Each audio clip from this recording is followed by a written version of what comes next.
Coach, early in the season, Oregon started the campaign #3, and we said, hey, this is kind of this is Georgia, Ohio State, and Oregon is the big three. Right. Week by week, Oregon has seen their stock go down. Alabama's goes up. What have you seen from the Ducks so far that's maybe given you a little pause? You know, I went out and saw them in spring practice, and I spoke to their team. Great-looking team. I thought they were a top-5 team. They still might be. What happened against Boise State was they had to rely on 2 returns for a touchdown. First time in 25 years. That's a sign of, Brady, one of 2 things.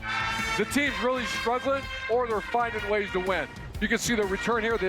The score was tied 20-20 when they do this. Yeah. When you see the kick return next, Brady, they're losing by 7 points. So this is a street fight. Once again, it's a sign of there's a weakness on that team, which right now it's the offensive line, or it's a sign of finding a way to win. And their defense gave up a couple hundred yards to Genty last week in Boise State. Guess who they play today? They play Jam Griffin and Anthony Hakerson. They're averaging nearly 300 yards per game on the ground. And that place, the way we joke about it, but that place is a tough place to play. Trent Bray, their head coach, was a part of Jonathan Smith's staff. They're fundamentally sound. It's a good football team. Oregon better watch out today. What you said, everything we heard was about their offensive, defensive line, how they were built to be able to compete now for a national championship, in particular in the Big Ten. This is one of those games we're going to find out. Yep. They've struggled up front offensively, being able to push the pile, get more of a rushing attack, and defensively, to your point, giving up too much in the ground game. So I think their fronts are going to be tested today. Maddie, what you say about Oregon State? It's a tough place to play, man. You see the clouds are coming. It's eerie. It's where dreams go. By the way, I played in the Fog Bowl. You guys remember the Fog Bowl back in the day? We hear about it every year, Matt. Every year we hear about it. Okay, You really battled through a lot of adversity, Matt. You battled through so much adversity. I couldn't see across the sideline. I don't remember no Fog Bowl. I ain't old enough for that. You were in diapers. Oh, man. Oh, man. Jordan James looking for his 3rd straight game with 100-plus scrimmage yards to start the season. Oregon at Oregon State. Beavers running back Jam Griffin off to a great start, averaging nearly 125 rushing yards per game with 3 touchdowns so far this season. Kick coming up. Jam! Oh, Jam! College football sponsored by Geico. Get more with Geico. It feels like Thanksgiving at newly minted Research Stadium in Corvallis, Oregon. Yes, there's gray sky overhead, but no, these 2 teams that have been through so much together, they're not together anymore. Different conference alignments and a lot of angst between the Ducks and the Beavers once again today. We thank you for joining us. Jason Benetti, Brock Eward, Allison Williams downstairs in a moment. Look, these teams have never played in this month, ever. So we're not going to carve any turkey today, but there's a lot to be done with those chainsaws down there. Yeah, and I'm glad we're finally playing football. I mean, this has just been so odd to me as a lifer on the West Coast, as a guy that watched this game growing up. Heck, we called the last conference one of them on a Friday night. When was that, last November? It feels like yesterday. Yes, it does. But I'll tell you, there's something about rivalry that just the colors speak volumes. Right? Seeing the leaves on the trees, kind of weird. No moss on the trees, kind of weird for this game being played. But when the orange and the green show up, you just kind of know. And then when you get on the field and you feel the animus of these students in this fan base that's here, you know it's rivalry time. Last time they were here, Dan Lanning said their identity showed up, meaning Oregon State. They ran it down their throat because of this kind of energy.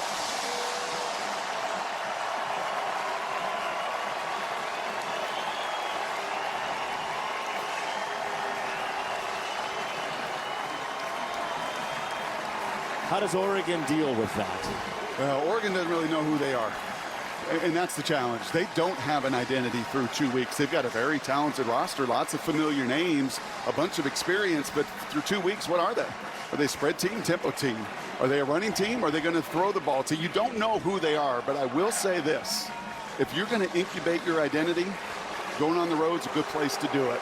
And these Boo Birds that are going to just rain down on them and bring them closer together could be a good identity former for Mr. Lanning.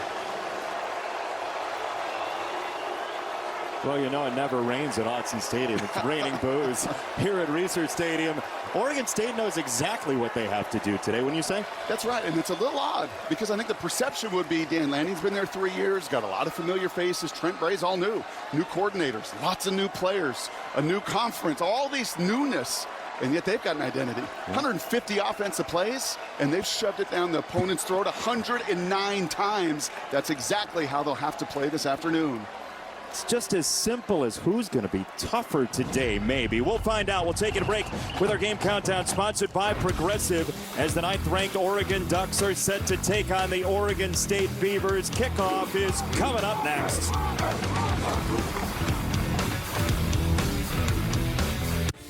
All right, sandworms out of the basement and the furnace has been exercised. Another Progressive home and auto bundle fully protected from the unexpected. Beetlejuice caused quite a ruckus, huh? Jamie, don't say his name. Beetlejuice? Saying his name 3 times is how you summon him. Right. What if I say other words in between? Does that restart it? Don't overthink it. Or what if I broke it up into 2 parts? Like someone said, what's your favorite bug? Beetle. What's your favorite morning beverage? You're welcome. Beetlejuice in theaters now. Still have symptoms from moderate to severe ulcerative colitis or Crohn's disease after a TNF blocker like Humira or Remicade? Put them in check with Rinvoq. Rinvoq works differently, and it's a once-daily pill. When symptoms tried to take control, I got rapid relief with Rinvoq. Check. When flares tried to slow me down, I got lasting steroid-free remission with Rinvoq. Check. And when my doctor saw damage, Rinvoq helped visibly reduce damage of the intestinal lining. Check. Rapid symptom relief, lasting steroid-free remission. And visibly reduced damage. Check, check, and check. Rinvoq can lower your ability to fight infections, including TB, serious infections and blood clots, some fatal. Cancers, including lymphoma and skin. Heart attack, stroke, and GI tears occurred. People 50 and older with a heart disease risk factor have an increased risk of death. Serious allergic reactions can occur. Tell your doctor if you are or may become pregnant. Put UC and Crohn's in check and keep them there with Rinvoq. Ask your gastroenterologist about Rinvoq and learn how AbbVie can help you save. Your record label is taking off, but so is your sound engineer. You need to hire. I need Indeed. Indeed you do. Our advanced matching helps find talented candidates so you can connect with them fast. Visit Indeed.com/hire. All right, here we go. Trade in any phone in any condition for the new Google Pixel 9 with Gemini. Show me a video that helps with my backhand. Thanks, Coach. Only on Verizon. Welcome back to Fox College Football, sponsored by Geico. Get more with Geico. Here they are again. Ducks and Beavers, not part of the same conference anymore. First non-conference game since '63. Again, we told you they've never played in September. First time before November since '45. It's the 128th meeting. And 2 years ago, a hobbled Bo Nix and Oregon lost here. Dylan Gabriel is trying to not have the same fate befall him, Allison Williams. That the Ducks have not played at the level those expected inside and outside of this program. And quarterback Dylan Gabriel will be the first to admit it. He said we've had our ups and downs and adversity early in this season, but he's been around long enough to know that's not necessarily a bad thing. He said we have new guys and we're finding a way to blend together as a team. Sometimes you got to go through the crap to find out who you are. He said, I like this team, the way we've responded in games when it's been tight. Do we want to go out and dominate? Yeah. But there's something to be learned in close games that can help us going forward. We just have to make sure we learn from it, continue to mesh, and it is not worrisome at all how we have played early in this season.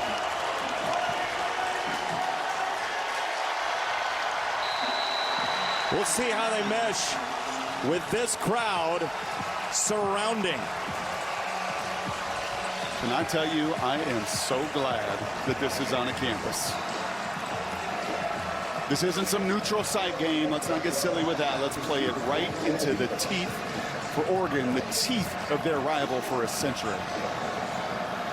Doesn't even take an hour to get from Eugene to Corvallis. Here we go for 3 hours this afternoon. And the opening touch of the football given to Oregon State as Oregon defers to Giovanni McCoy, the transfer from Idaho. They just want him to drive the bus, they say. Get the kids to school. That's right. Distribute, facilitate. It's been a heavy run game. You see just 35 attempts. And he can move. He can extend plays. Tosh Lapoy, the Oregon D coordinator, went back and watched all of his scrambles at Idaho because he knows those legs are going to be more active today. Having said that, I wouldn't be surprised if they come out right away with some heavy run, 2-back run, power run. Try to show these Ducks something they've not shown yet in 2 games.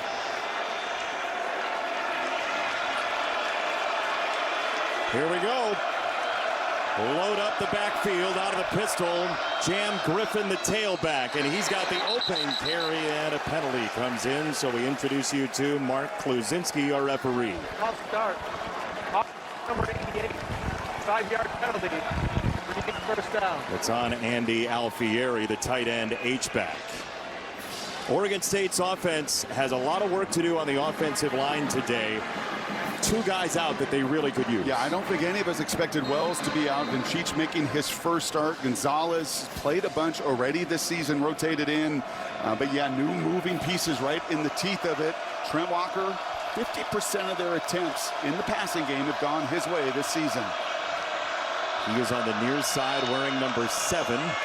Out of the motion, it'll be McCoy over the middle, incomplete. He wanted Walker, and that's knocked away by Bryce Betcher, the baseball center fielder turned linebacker who used to be a defensive back. And this defense, Jordan Birch might be the best player on the team. Yeah, it's not often we hear an offensive coordinator single out a guy, as Gunderson did.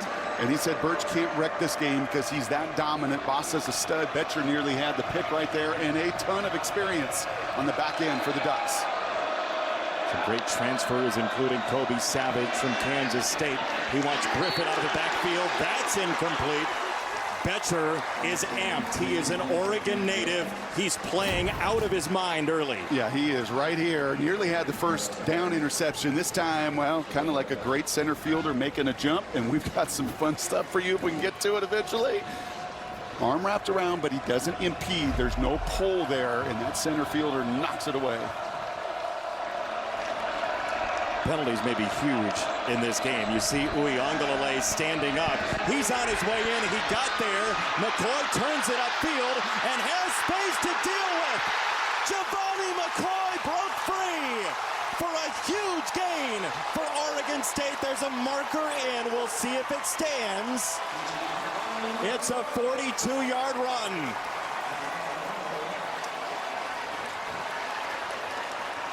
There's a reason Tosh Lapoy went back and watched his 49 scrambles as a Vandal. He knew McCoy's kind of kept that one in the holster and used his legs that much. Personal foul. Illegal blindside block. Offense number 18. 15-yard penalty for the spot of the foul. So that's a spot foul. That's worth noting. It's on Jeremiah Noga, the wide receiver. Trent Bray is incensed. Yeah, and you're going to see Noga eventually way down the field work, but good job by this rebuilt offensive line to just give McCoy some space to do that, to not suffocate the pocket so much. He can dance, and you're going to see the block come in at about the 50-yard line, and it was a shot, but a big play to first down nonetheless. They'll run it. Jam Griffin. If you read lips, you may have seen Trent Bray signaling that this is an agricultural school. There was a comment maybe about fertilizer on the sideline on the penalty. Yeah, and it also might be, I played in 4 of these. I made a lot of tackles. Let's just let the Beavers and Ducks play today. But that one, honestly, Jason, was pretty blatant. And you're going to protect the players on that blind side. It was the right call. Even Mr. Bray didn't like it. Former linebacker. This whole coaching staff, 2 coordinators, head coach, former Beaver players. 2nd down and 7. It's McCoy rolling and throwing, flowing this way. It's a first down and more to the 40-yard line.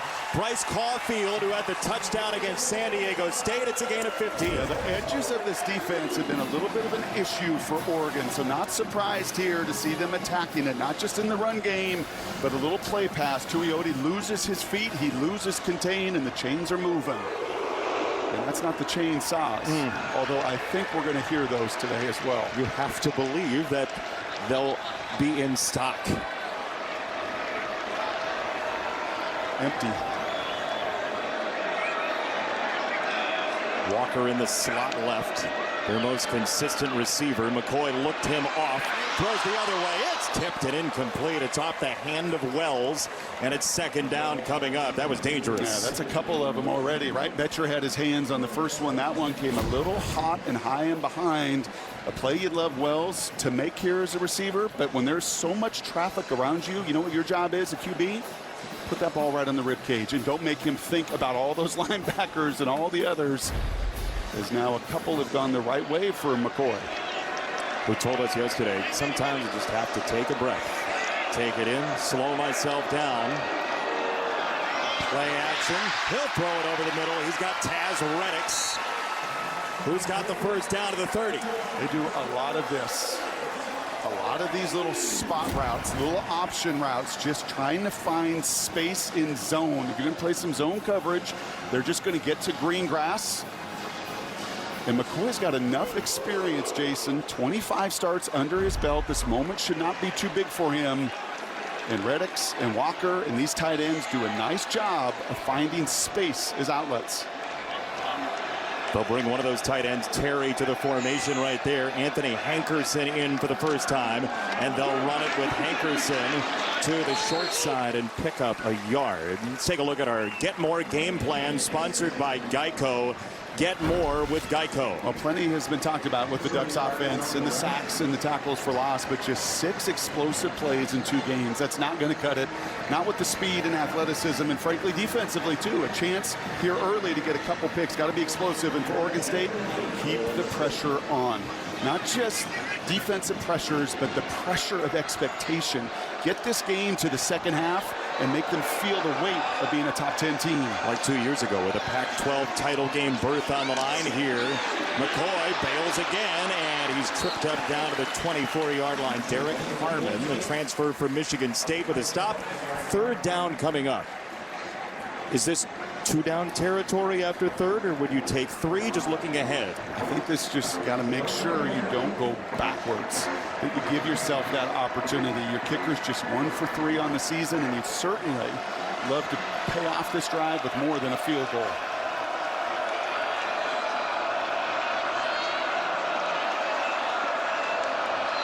Tenth play of this opening drive.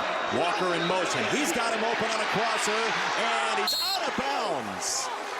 It's going to be 4th down and about 1. Trent Walker, who says he grew up an outcast because he was a Beaver fan in a Duck area. They're going to go for it here.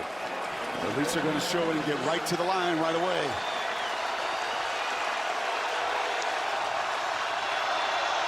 I like this call, Jason. Talking to the coordinators on the field before the game.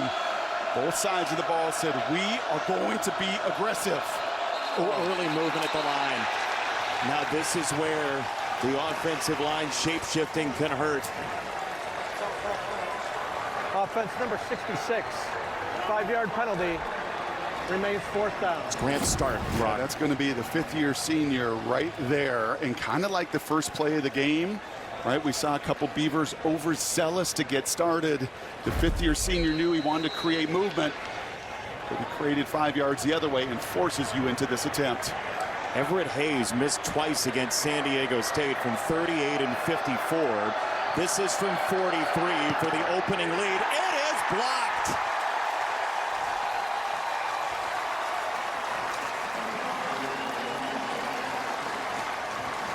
Oregon holds the line at a big spot.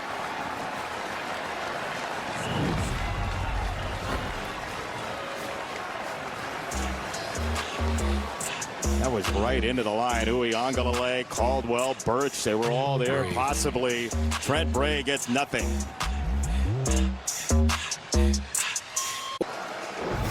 All right, here's the block, and in fact, he kicked it into his own offensive lineman.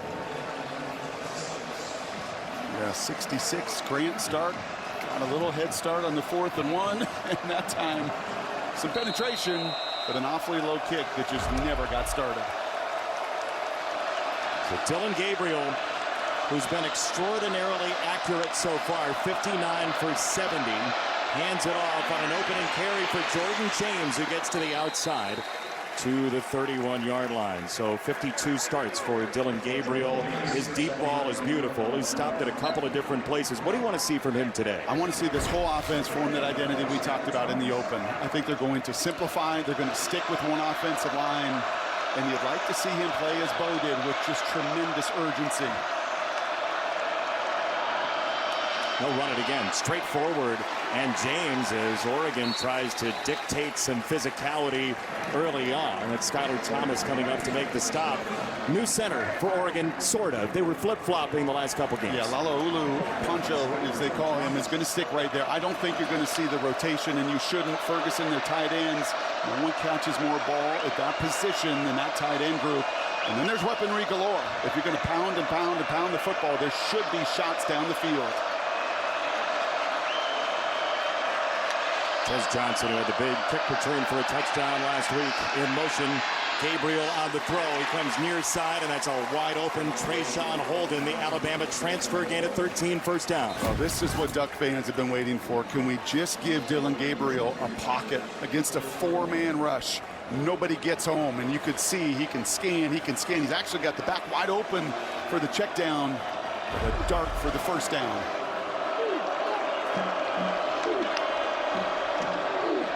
Gabriel right down the middle, on target, Tez Johnson, who spins away from two and gets belted down to the 31-yard line. Oh, there's some vigor in Oregon right now.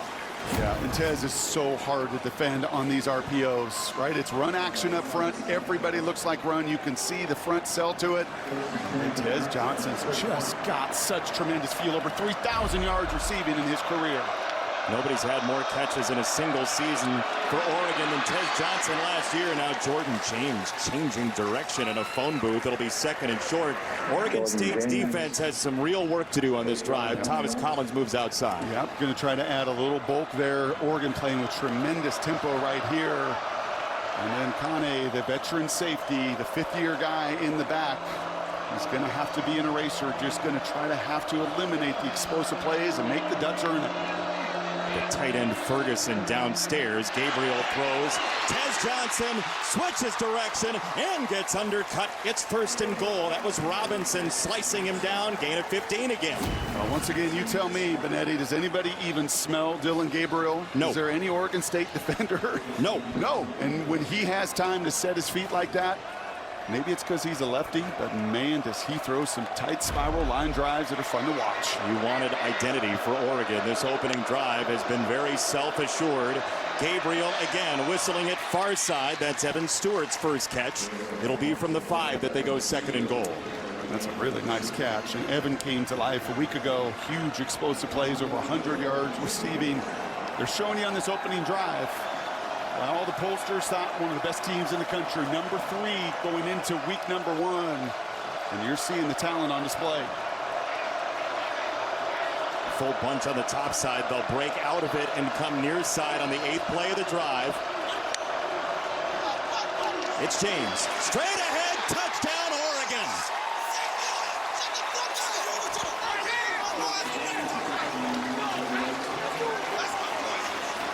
Dominating opening drive for the Ducks. One thing I wanted to see, just watch how square these guys stay right here, Jason. On tape the first couple weeks, been a lot of discombobulation. Guys turned in different direction, move in different ways. Not that time. Oregon State tries to stunt.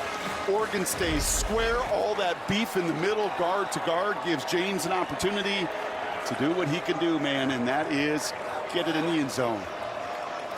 Let's see what they do here. It looks like they're going to swing the gate to get Atticus Sappington, the former Beaver, who is being serenaded by Orange. Welcome home. Yeah. There was no gift basket in his locker, certainly. 7-0 Oregon.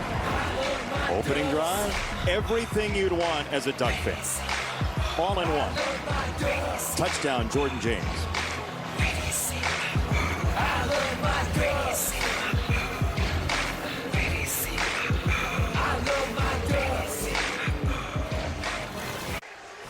As animals, what do beavers do, Brock? Build dams. Yeah.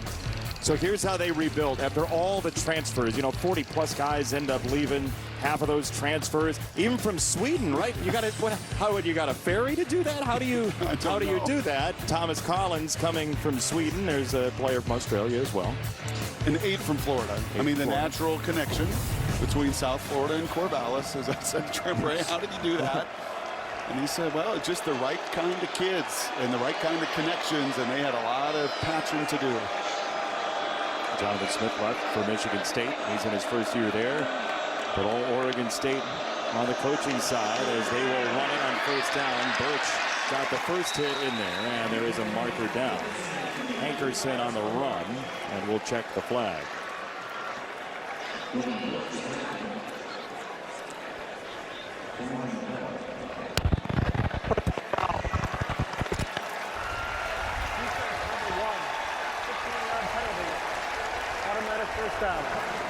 So that face mask will give them a first down. Watch it at the end of the play here. That was Birch.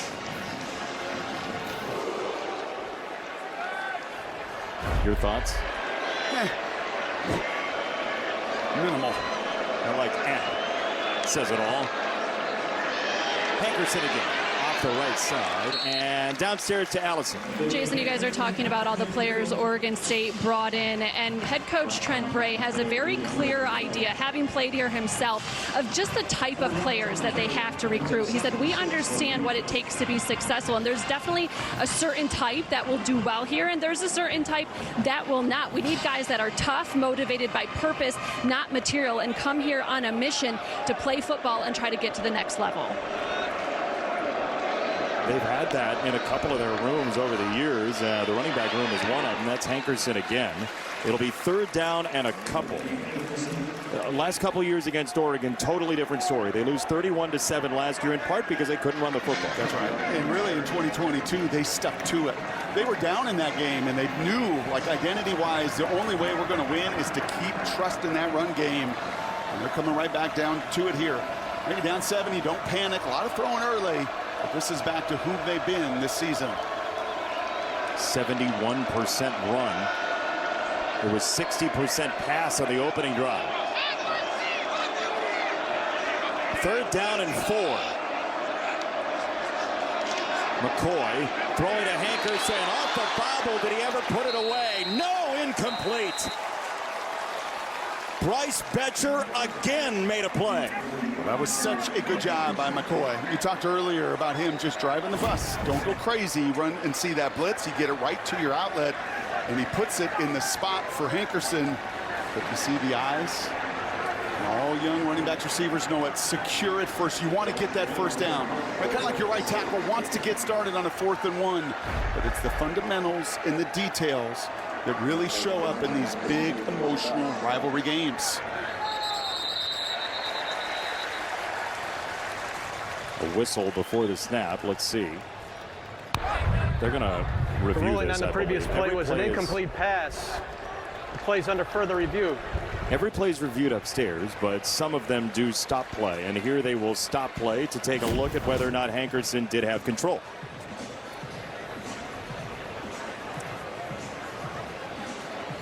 Does he complete the catch? That is pretty close. Mike Pereira is with us, watching along with us, and he'll get a second look at it.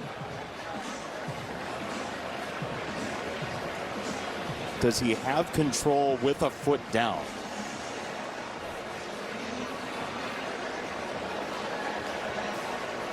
This is one of those challenging ones, and I was listening to Mike Pereira earlier on the game in Wisconsin.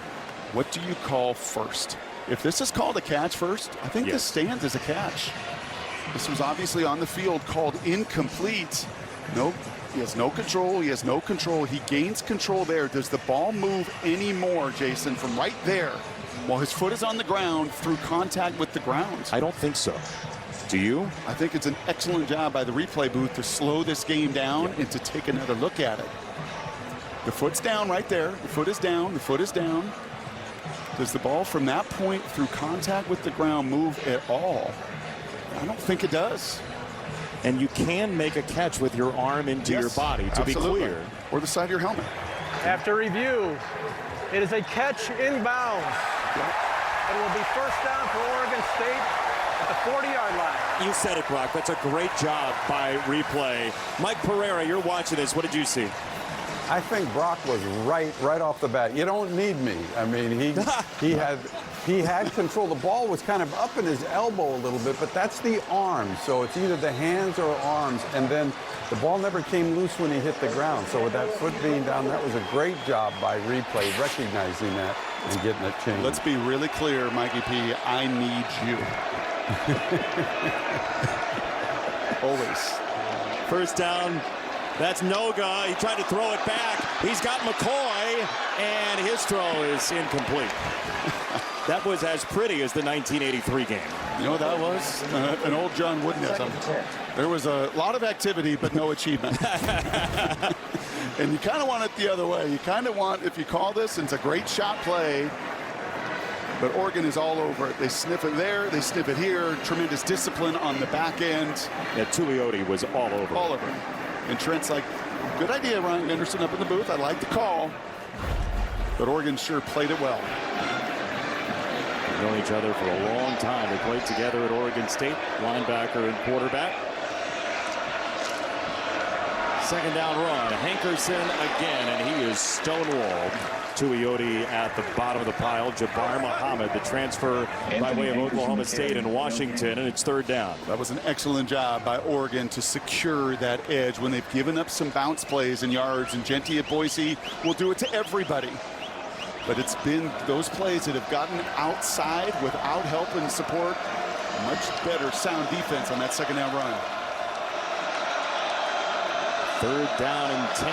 You see Uiagalelei down at the bottom of the line. DJ's brother Mateo playing for Oregon. Quick throw. Walker first down. Short set and a laser to his favorite target from McCoy, Walker. What did he say to us yesterday? How does he win versus press? Feet, his feet. I'm not going to outrun these guys. They're going to be faster. Jabbar Muhammad's an awesome player. There is, by the way, a penalty flag down. But he said, it's all about my feet off the jump. That's when I got to win. He did it right there. This is Oregon's official sideline warning. Sideline warning on Oregon. Can you imagine what this rivalry would have been like in terms of littered with flags if they called sideline warnings every time they could have over the years? Rich Brooks and Jerry Pettibone and Mike Bellotti out on the field. Joe Amazano. Out of Beaverton High School in the Portland area, Trent Walker, who sees as many targets as anybody through 2 weeks. Inside run, Hankerson is bottled up. Jordan Burge at the bottom of the pile. Man, is he active on tape. He is. And I'll tell you who else is Caldwell, number 90. Burge is an absolute Adonis. I mean, he is built the way every NFL team wants you, but his little buddy inside, and he's not little, Jamari Caldwell is 339 pounds. It's 6'1". They're really excited. He's under 340. Just watch him at times today, because the amount of movement that dancing bear does inside is impressive. Walker is at the bottom of the formation. He's tight to the formation. Hankerson, the tailback. They'll go straight ahead again, and it's Hankerson rummaging for very close to the line to gain. He's going to be just short. Betcher the tackle. Nice run. Yeah, and this is all right here. This is Jermaine Terry. I think their best offensive player, along with their left guard, Josh Gray, and they get movement and get and win at the point of attack. They are going to give him the spot on the first down. We'll see if replay wants to look at that, too. They looked like he was going to be just short. Pretty good hand plant right there. I think that was the difference in that extra yard. Yeah, the hand does not matter. It's arm, elbow, etc.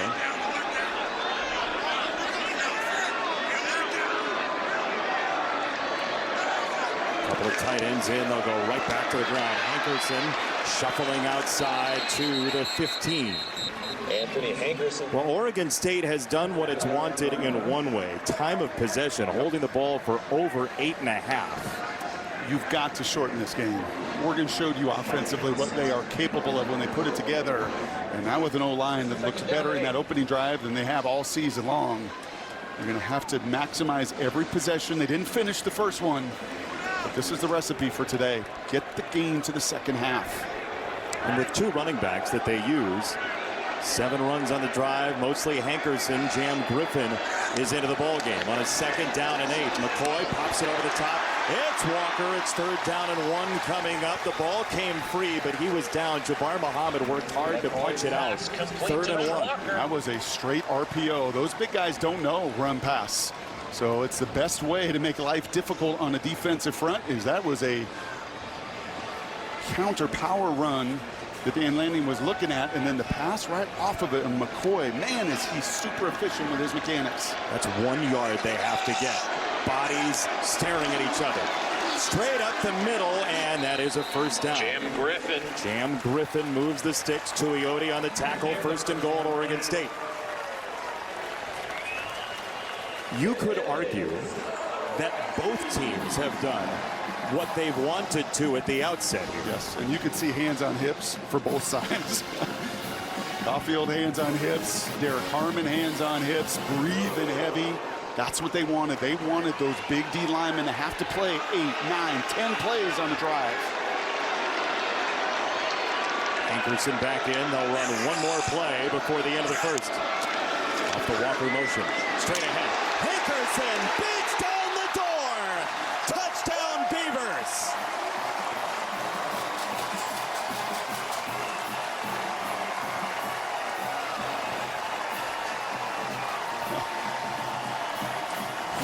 Oregon offensive line, if you can stay square and you can move people, so can we. And Oregon State, even with the backup center, Vincic does a wonderful job. The left guard, Gray, even better to get a helmet on a helmet. And running backs on both sides today, Mr. Benetti, if they have green grass, they know what to do with it. Well, what Oregon State knows is playing keep away. Nearly 10 minutes of the first quarter, the Beavers have had the ball. A rivalry that really makes you romantic about college football, even so far. Fox College Football is sponsored by Pacific Life, creating financial security for nearly 160 years, and by Burger King. Oregon State last 3 drives didn't run the ball, didn't pass the ball at the end of that 2022 game. It was all runs to win that game 38-34. They just ran it for a touchdown here to end a 6.5-minute drive. No greater feeling in an offensive huddle than imposing your will. And knowing, hey, that defense knows what's coming and they can't stop it, and there is no more defeating feeling for a defense. And Dan Lanning spoke to that, how humble it was. Tosh McCoy said how he rewatched that nightmare this week, because it is a sickening feeling when you can't stop the run. This kick will fly into the end zone. Let's go back to the touchdown in your clicker. Yeah, people always wonder all this pre-snap movement, right? You're going to see the motion here. When that motion goes, I want you to watch these 2 Duck defenders, Savage and Betcher. Veteran guys, but look at what that motion does.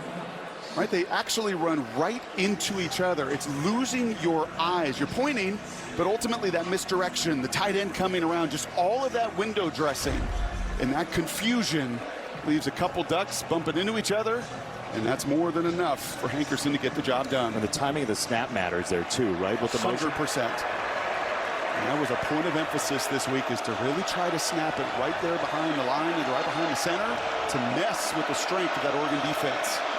Last play of quarter number 1 in a tie ball game. Jordan James had the touchdown. This is Terrence Ferguson, the tight end, who rumbles to about the 30-yard line. Is this entertaining enough for you? Pretty good. It's the end of the first quarter. Feel like they still don't really like each other? And I thought it was cute you said it'd only be 3 hours. Good luck. We're tied at 7. Long way to go.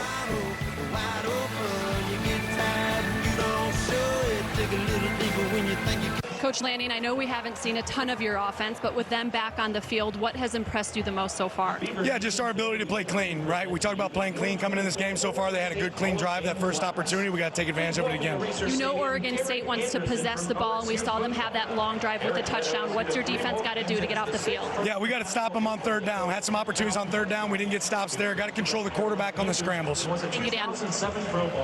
Oregon State was 4 for 5 on 3rd down in the opening quarter. And the Ducks get it back.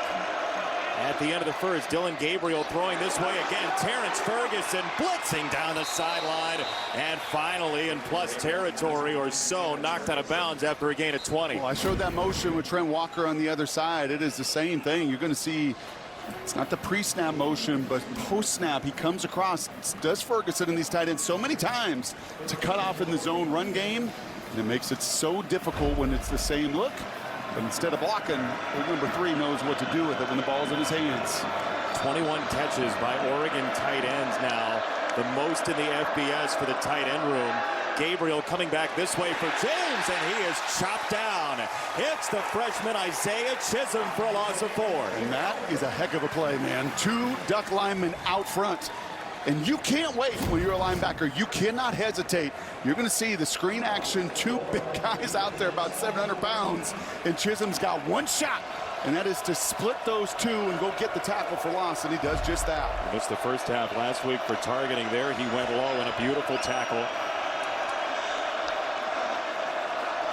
A little bit of empty here, doing this to try to simplify the protection at the line of scrimmage. Now they'll bring Whittington back in.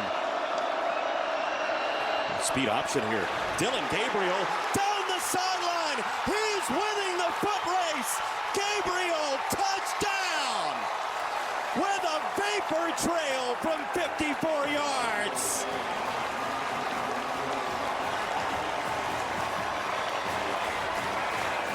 We talk about the chess match and give Will Stein checkmate right here. That motion brings it back in, and you're going to see the left side of the line, Connerly seal it. And all you want as a quarterback in speed option is one-on-one. So that whole formation in empty, you get a look, and then you bring your back in to get another look. And once Gabriel sees it's one-on-one, big time. And now on the extra point, they're going to end up with Kenyon Sadiq into the end zone. I think they found that play in the 1933 matchup between the two. You think that's what it was from? Kind of looked that way.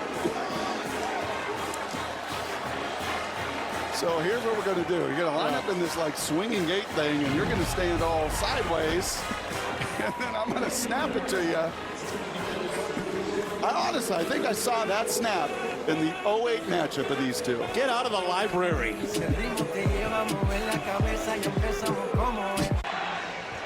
Welcome back to Fox College Football, sponsored by Geico. Get more with Geico. Quick drive for Oregon, and the one positive of playing this game in September is it's not like 26 degrees and frozen. It's a beautiful day, and Dylan Gabriel used that track to speed down the sideline for the second Oregon score. Now the Beavers off this line drive kick. Have it from the 25 back to the touchdown. You know, one of the advantages, Jason, of 52 starts like Dylan's made, a lot of communication at the line of scrimmage. He knows what they're running here, speed option. And here's the key. Here is this motion. And once Whittington comes back into the box right here, everybody knows it. Okay, I'm blocking down, and I got one-on-one with this fella right here. That's it. That's the whole play. And once he goes, and you get a great block outside by Evan Stewart as well, it is a house call. But that motion in declaring that one-on-one situation, the key. And when you've started 52 games, you can slow it down, and then you can speed it up for 6. And with all that's gone well at the quarterback position for Oregon, they're going to change for this drive. Jabari Johnson is in, the freshman for Oregon State, more of a running quarterback. And here is Jam Griffin leaning for a nice gain on first down to set up second down at 3. Can I say one more thing, too? Sure. That question that Allison asked Dan Lanning about what you've got to do defensively, not just get off the field on third down. You've got to start defeating blocks. They have not done a good enough job of that these first 2 weeks. A little tempo here. Birch flowing with it, and it's going to be a first down once again for Jam Griffin. So what does that look like, Brock, if we're watching at home? That means for Harmon and Caldwell and Birch, when you are locked up, then you have got to shed that block. It's not just enough to, hey, I'm in the right position, I'm gap sound, as you'll hear people say. That's all fine. But you're too talented, too experienced. Get your hands on guys and throw them, disengage, so there can be more tackles at the point of attack. Wasn't good enough last week, and not a great start today. Low snap, and he's going to have to dive on it. Johnson just had to put his body on top of the football. Betcher was closest. It'll be second down. New center. New center, young quarterback. This ball comes pretty hot right between the legs. And you talk about the timing of that motion. I don't know if I love seeing such a young quarterback with all of the mechanics going on around and a new center. But I understand why they do it, because he's got tremendous playmaking speed. They'll go under center here, that's for sure. It's a loss of 7. And they're behind the sticks Johnson loads up a screen. He goes to the far side. He's got it to the back. Griffin out of the backfield. He'll get the yardage back on the loss, basically, and it's third down. So what do you do, right? Can you just not go out of the shotgun? Like, what's the plan? No, you're going to continue to mix it, and he gets enough reps during the week of practice that absolutely not. You don't oversimplify it. You do what you do. Now, you've been good on third down, and part of it's because you've not had to look at this. 3rd and 11. This is where Oregon typically likes to heat it up or mix it up. Another low snap. He's out of the pocket. Johnson rolling. They get a hand on him, and he's going to go down. That was Devin Jackson, the linebacker, who got a piece of him. Then Winston took him out of bounds. 4th down. You asked the question, what does defeating blocks look like? Watch this right in the middle. Watch Harmon just win right away. See, get my hands on the center, and then I get through that line. Now, it's a little easier to do on 3rd and 11 in a passing situation. How was that snap? I mean, he juggled it. It looked like low at first, but watching it again, it looked like it wasn't that bad of a snap. There's a lot of things moving around real fast for a young quarterback.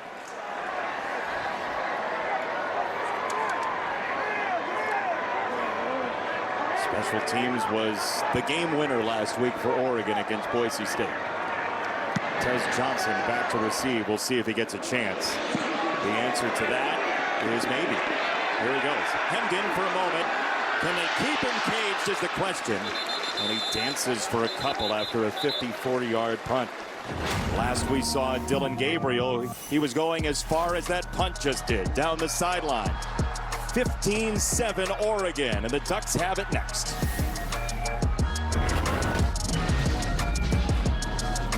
Fox College Football is sponsored by Defender and by Modelo. Now recruiting full-time fans. Please drink responsibly.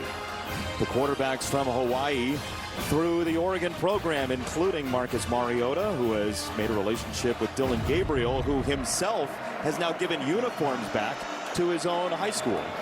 Pretty awesome. You look like Mariota flying down that sidelines as well. This guy's run for 28 career touchdowns.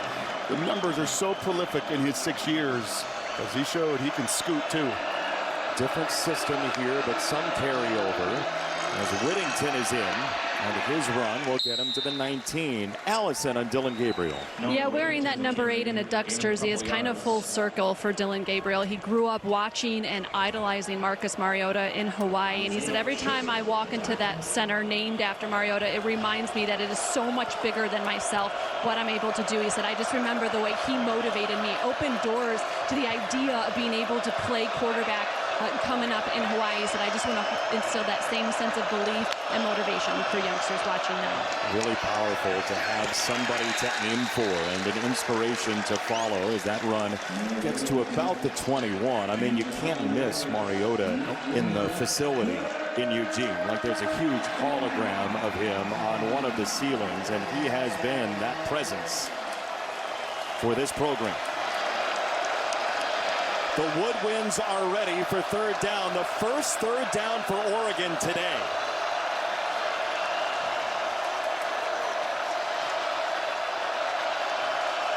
Jaden Lamar into the backfield. Third down and 5. Gabriel rolling to his right.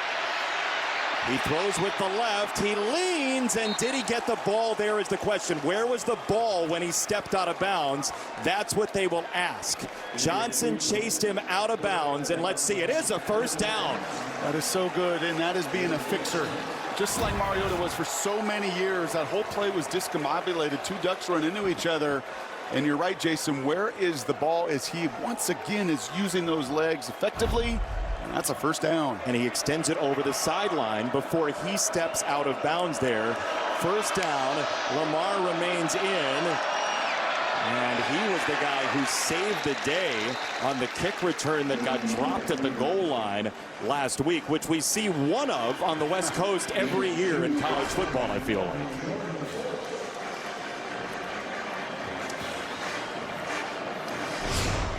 Saw the time of possession edge for Oregon State, but when the Ducks have had the ball, there's been no panic. Like, we got to get our plays off. That hasn't happened. They've just been very efficient, and we'll have a timeout called by Oregon State. They're first of the half. Ducks have the ball when we come back, 15-7.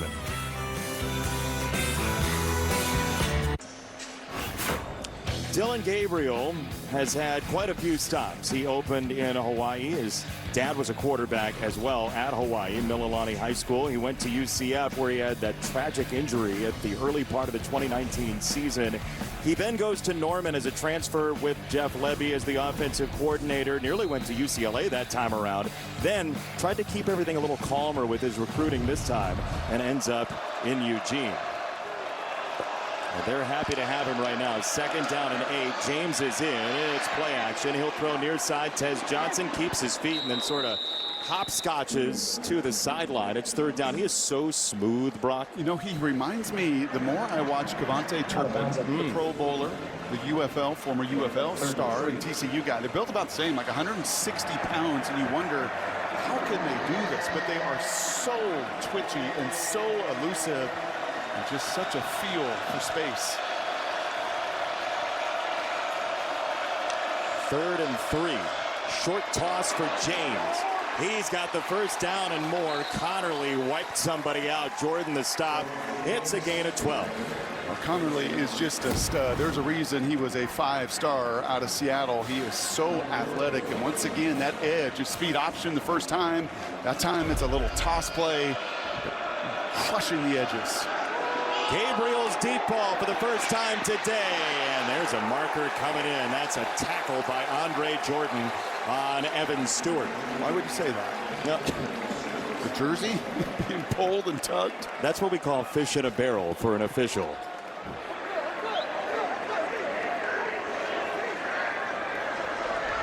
Pass interference.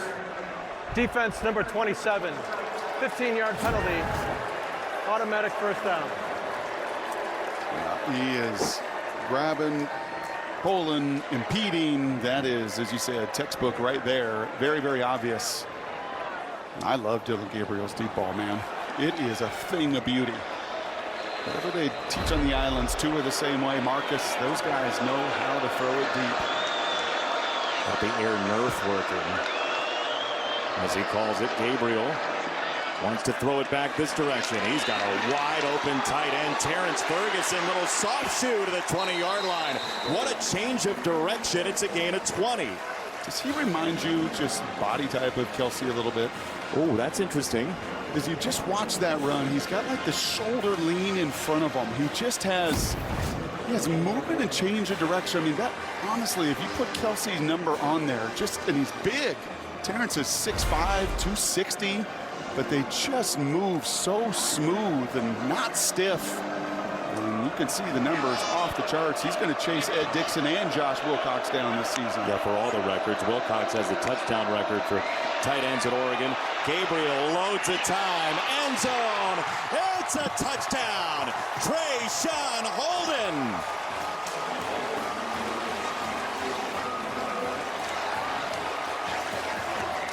You can't give Dillon Gabriel 8 seconds. Well, this is such a stark contrast to what we saw the first couple weeks with 7 sacks. People harassing him all the time. Just a 3-man rush. He sees it and feels it. An excellent job by Cornelius. And then once he sets his feet and is able to scan the entire field, and you're going to see Holden now with his 15th touchdown catch of his career. 7 in Bama, 8 now as a Duck. Throws that hand up in the air. And Dillon Gabriel has been perfecto this first half. Literally, 10 for 10. You're still booing Atticus. Brock, I don't think they're going to stop. I don't think Did you think it was going to? I don't think I've ever heard a kicker boo as loudly. Hey, something new in sports is always nice. So 22-7 Oregon. Now a word from Hampton by Hilton. Hilton for the stay. Welcome to Hampton by Hilton. Big game tomorrow. You guys ready? Oh, we're ready, Gus. Which way's our room? Bring it in. 301, 2 queens, best sleep guaranteed. So comfy. Nailed it. 1, 2, 3. Bravo! Syrup. They're hungry for the win. Big time. When you're playing to win, it matters where you stay. Hampton by Hilton. Hilton for the stay. Not pictured Joel crushing the continental breakfast. in the workout room. And the workout room, yeah. All right, so 20-plus yard plays, Yes. 4 of them already to date. Do you see an identity? I do, and it starts up front, right? It starts with that line of scrimmage, allowing all these stars to do what they're capable of doing, what everybody, I think, going into the season thought they were going to do. Remember, they were off the charts last year in every way offensively. And 20-plus yard plays, all the same, 11th in the country. To have just 6 the first 2 weeks, especially against Idaho, nothing against them. No. But they have found it today, and it has all started at the line of scrimmage. Maybe special teams can do something for them with Card, the freshman, and he is tripped up. That's a really nice play on special teams, and that's Betcher. Of course it is. Why wouldn't it be? He's got a nephew who's an Oregon State fan, Bryce Betcher, by the way. And like he said, he didn't respond to all the text messages in 2022, but he's a really good baseball player, Brock. Yes, he is a dynamic center fielder. And you said it best. We're watching some tape on him. And you're like, yeah, he looks like a linebacker playing center field. Yep. And he can scoot. And it's why the Astros drafted him in the 13th round and won a Gold Glove out in center field. And well, patrols that turf just as well as he patrols this linebacker turf, too. Yeah, he is not center fielder playing linebacker. It's the other way around, like you said. As here is Hankerson. Betcher got a hand on his foot but couldn't take him down. And it's a gain of about 4 as Johnson finally did knock him down. Jason, it's not often that you say a drive with 6 minutes to go in the second quarter is so hypercritical, but in this game, it is. Yep. They've got to stay within striking distance so they can run the football. Especially because Oregon gets the ball at a halftime.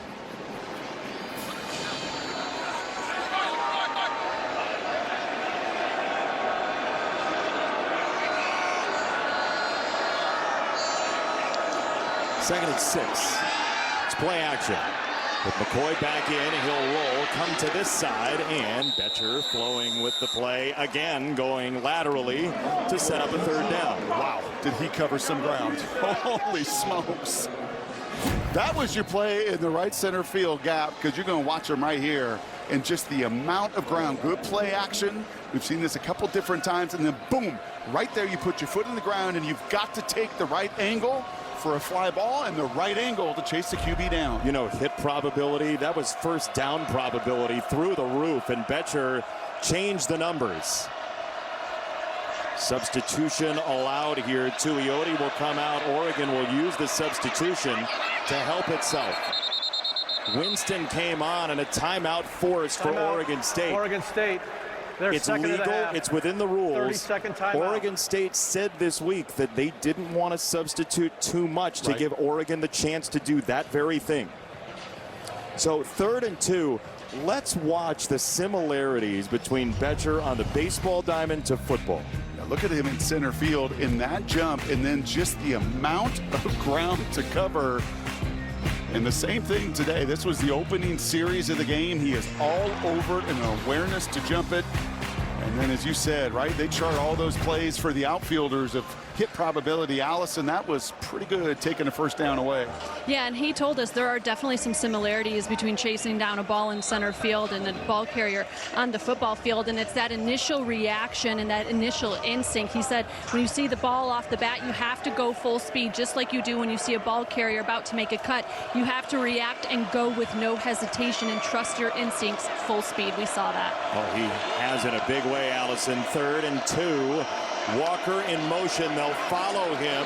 McCoy throwing over the middle, and he's got Reddick's 1st down. Oregon State, and a big one for the Beavers. That was a really nice job by McCoy to slow himself down. A 3rd down you had to have.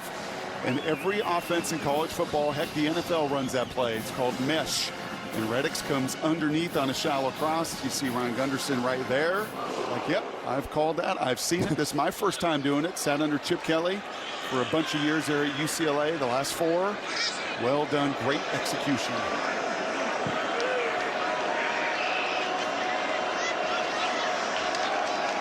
Play action.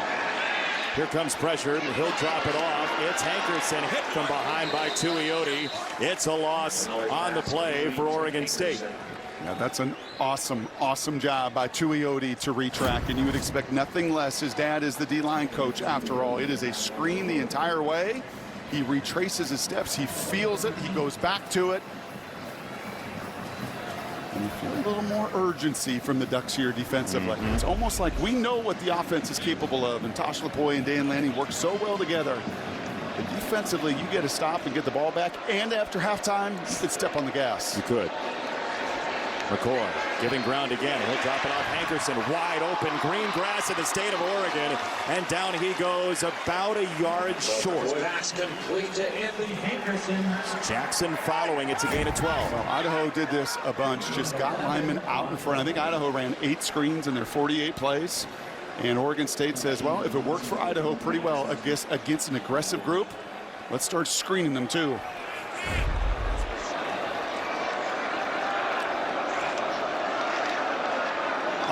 Checks in, and he's thrown back. Tuioti, what a series. What a series. Saladina Oman, the ball carrier. Short of the first down. Yeah, what did Allison say that Betcher talked about when it came, you know, to play in center field? Can't wait. And Tuioti does the same thing right there. Just absolutely beats the block there. The cutoff block says, I know what you're going to try to do to me. I'm going to defeat that block. And that third down. What do you think about this here? 4th and 1. Aggressive. Hankerson in. Walker in motion. Straight ahead. Hankerson first down. Oh, he just absolutely trucked Betcher. You know what else that decision says? Very clearly from Trent Bray. I may be a defensive guy, but I know when my defense is struggling. We can't stop him. We don't have an answer right now for Dillon Gabriel, who's 10 for 10. A run game that is overwhelming us. And the chance we got is to try to stay on the field here offensively. 1st and 10 from the 50. And make the most of this possession. He told us great teams respond, bad teams react. They were responding right there rather than reacting to Oregon. First down from midfield. They'll run one play before the 2-minute. Walker to the 40 and then some. Kobe Savage knocked him down. Gain of 14 and some momentum for the Beavers into the 2-minute. Now 1:57 whistle. Enormous. 117 seconds for Oregon State next.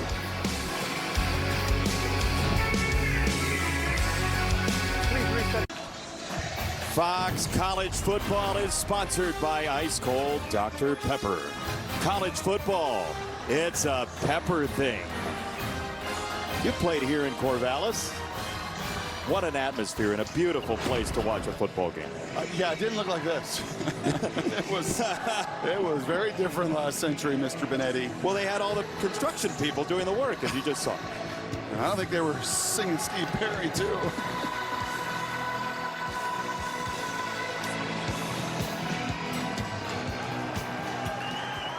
Sorry about your math. They put 3 more seconds on, so it's a big 120. It is. You know what? A little extra of a rivalry never hurts. On first down. McCoy to throw. Down the middle. He's got Noga, his second catch of the year. And second down coming up. Take all the time you possibly can. You see this in the NFL so often. Right, you'll be like, come on, let's get going. No, those quarterbacks and the veteran guys, they don't want to leave any seconds. And right now, this offense, that's got to be your mindset. Oregon does have 3 timeouts to burn. This drive is over 5 minutes now. They had a 6.5-minute drive earlier in the first half. McCoy to Walker. Oregon missed 2 tackles. There were 2 more Ducks, and Walker just fought and fought and fought. It's third down. Wow. Run this earlier, and Oregon is all over it, to your point. You do not see Brandon Johnson miss many of those tackles, but that was all want to. Well, Walker told us as there's a first down. They're just running straight ahead now. That's Hankerson, who's got some moxie. Walker said, look, I was under-recruited. I felt like more people should have been on what I do, and that kid, that run to get short of The first down by just 1 yard. That's right. Should have been 3rd and 9. And the difference right there allows you to put the ball in Hankerson's gut and allows him to run right through the ribs of Birch. Won't show up on much as a reception there for Walker, but you know how pivotal that was. His mom, his dad, his brother all went to Oregon State.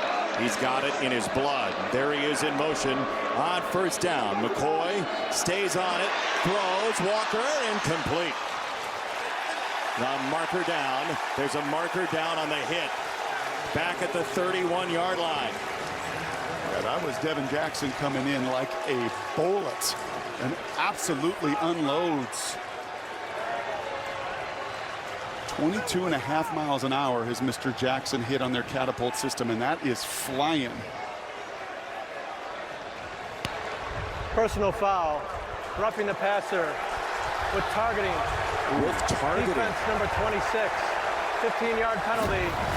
Automatic first down. So obviously this is looked at in the replay booth right now as every targeting. I don't know if I see targeting. And frankly, Jason, I mean, he's just running right through him. This is going to be a great look at it right here. He hits the arm. Mike Pereira, I told you, I need you. And especially on this one.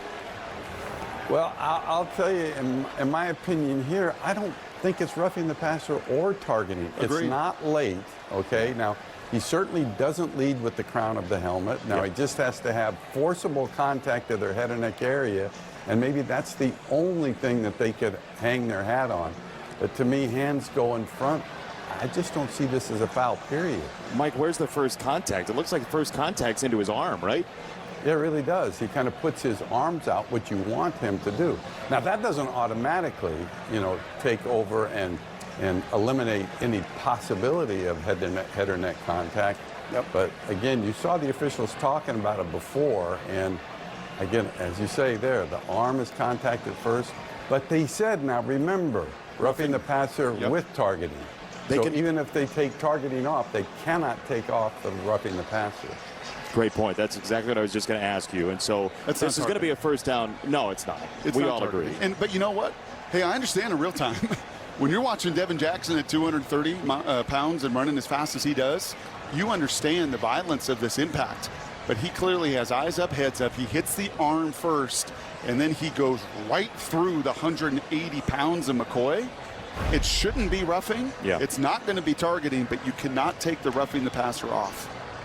Would you be in favor of them being able to take the roughing like the passer NFL off? does? Yeah. Yes. After review, there is no foul for targeting. Number 26 may remain in the game. However, there is a foul for roughing the passer. The penalty is half the distance to the goal. Automatic first down. So, rightfully so, Jackson gets to stay in the game, and he's such a key player for Oregon. And the hard part for Jackson, as you heard from Mike Pereira, you don't want him to stop. Right. You want him to run right through the face and to be physical, and that's where he's taken serious strides this season. That's going to be the one they watch on tape and say, Devin, do it again. You did absolutely the right thing delivering that kind of blow. Unfortunately, the call goes against you. Second penalty only for Oregon, and penalties have been a big issue. They've been pretty clean here in this first half. There is a first down available at the 1. 32 seconds left. First half. McCoy throwing it. End zone. Incomplete. He wanted Caulfield. Dante Manning, the longtime Duck, in his 5th year with the cover. So get your tight end out there, right? Your big tight end. You're going to try to run a slant and go. And Manning's like, hey, I've seen these with receivers, and I can turn my hips in a hurry. There's contact, but there's contact by both. That's a good no call.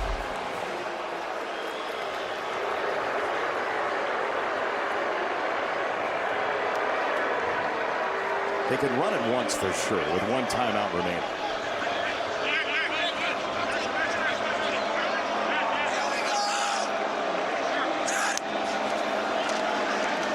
McCoy surveying and running. McCoy is very close. Let's see. It is a touchdown. It looked like his foot might be out at about the 1. We'll see if this stands. Well, you said they could run it once. Oh, how close. He's out. He's out. He's likely, real likely out by a toe. The ruling on the previous play was a touchdown. The play's under further review. Mike Pereira gets time and a half to do 2 hits within a 1-minute span or so. Mike, you're worth the money. What do you see here? Oh, I thought that left foot was going to be down inbounds there, but it does slide and then touch in the white. So therefore, as soon as that happens, where is the ball? And you can see that the ball in his right hand is at about the half-yard line. So to me, he's down short of the goal line. It's not a touchdown. Thank you, Mike. This should be a first down. Correct. And a timeout and 17 seconds. And you could not have operated this final possession better. To play keep away from Oregon Absolutely. as well. Absolutely for Trent Bray. And that 4th down decision, not easy to do on your side of the 50, right? Yeah. But to have the courage of his conviction to go for it there, this will be at the half-yard line. And as you said before that play, with the timeout in your pocket, you can absolutely still run the ball. That 4th down you were talking about came at the 2:51 mark. So they have whittled down 2:34 from that clock to keep Oregon off the ball. This will be 22-7. They'll take the touchdown away. And by the way, how good has Giovanni McCoy played? I know Dylan Gabriel has been perfect, but Giovanni McCoy is a runner, as a facilitator, and just this moment, right, to that point of responding. Right? Sometimes when you see your opposing quarterback doing what he's doing, you feel like, I got to make every play. Nope. Stay calm. Do your job. Be incredibly efficient. And the transfer from Idaho has been terrific.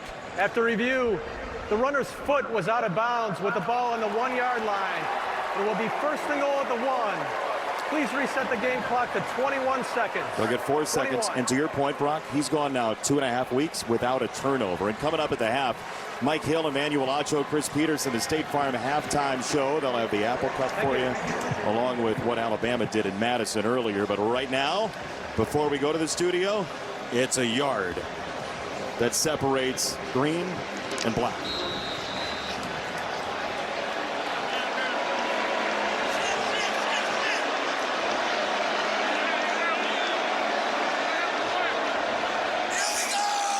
Here we go, he says. And they do. Hankerson, second effort, got him in. What a tough run.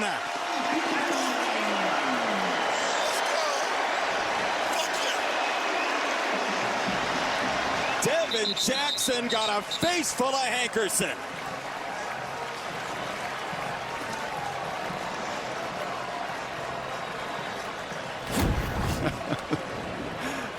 I mean, this is, you go back through the 100 years of this matchup, and there have been Beaver running backs and Duck linebackers and vice versa that have just gone face to face with each other just like that.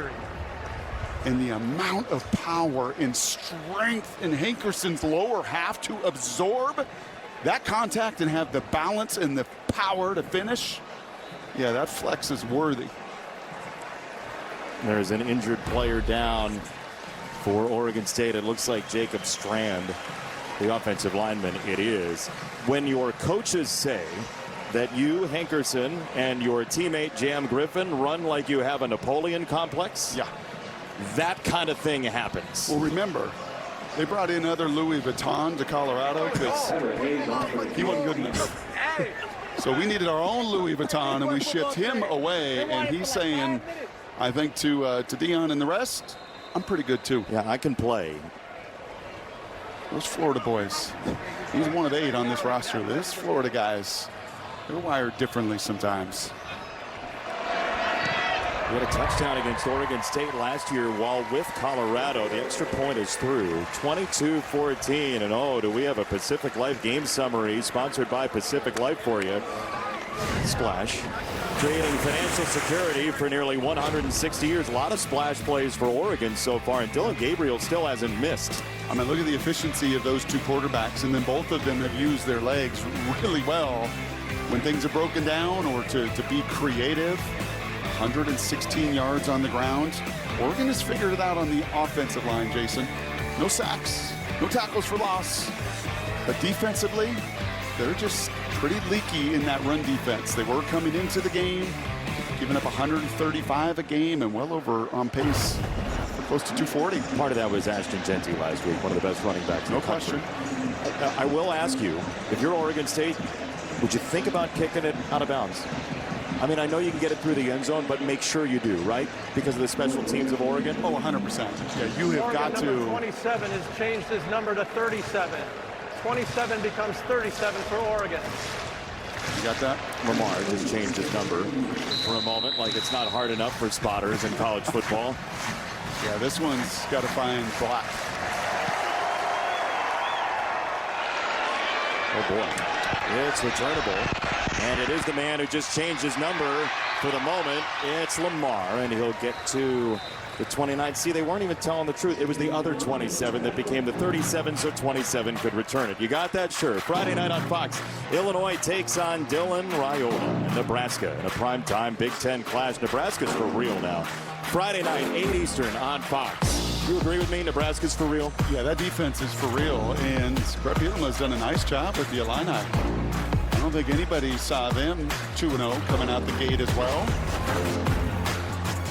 Have not checked the score with the Chippewas today out of Central Michigan.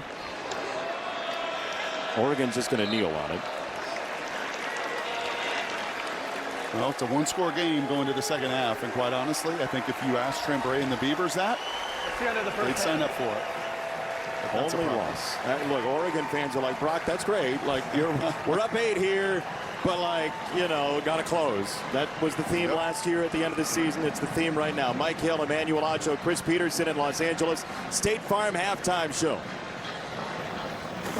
Yeah, good game in Corvallis right now. 8-point game as we welcome you to the State Farm halftime show inside our LA studios. Mike Hill, Emmanuel Acho, Chris Peterson hanging out with you.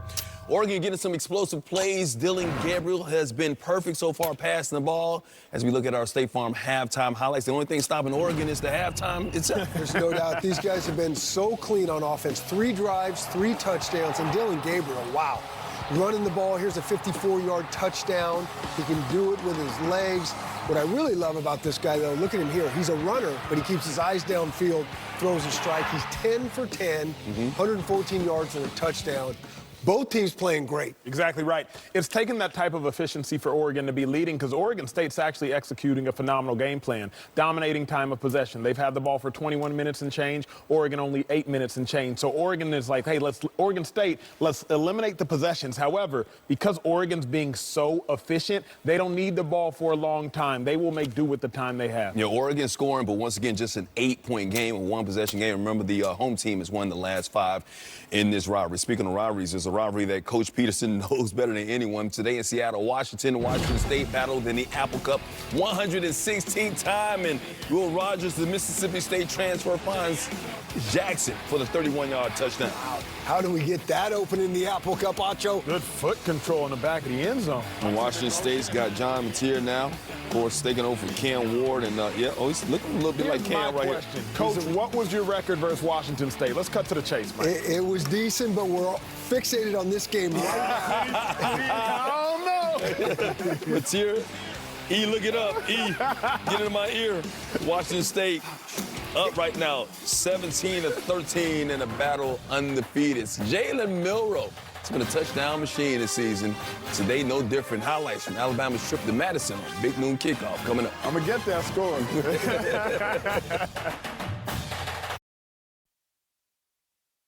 Welcome back to the State Farm Fox College Football Halftime Show. Like a good neighbor, State Farm is there.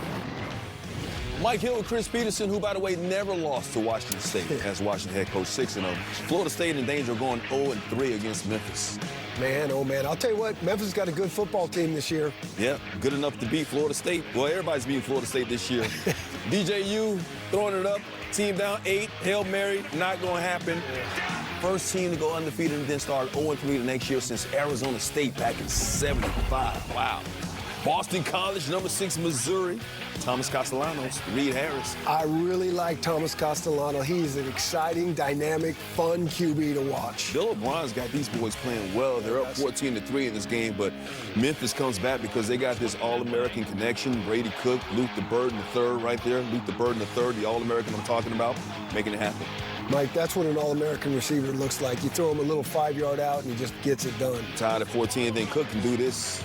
He can run the football, too. Scoop. Gets into the end zone. Mizzou. All 2 or 3-0 start, 27-21.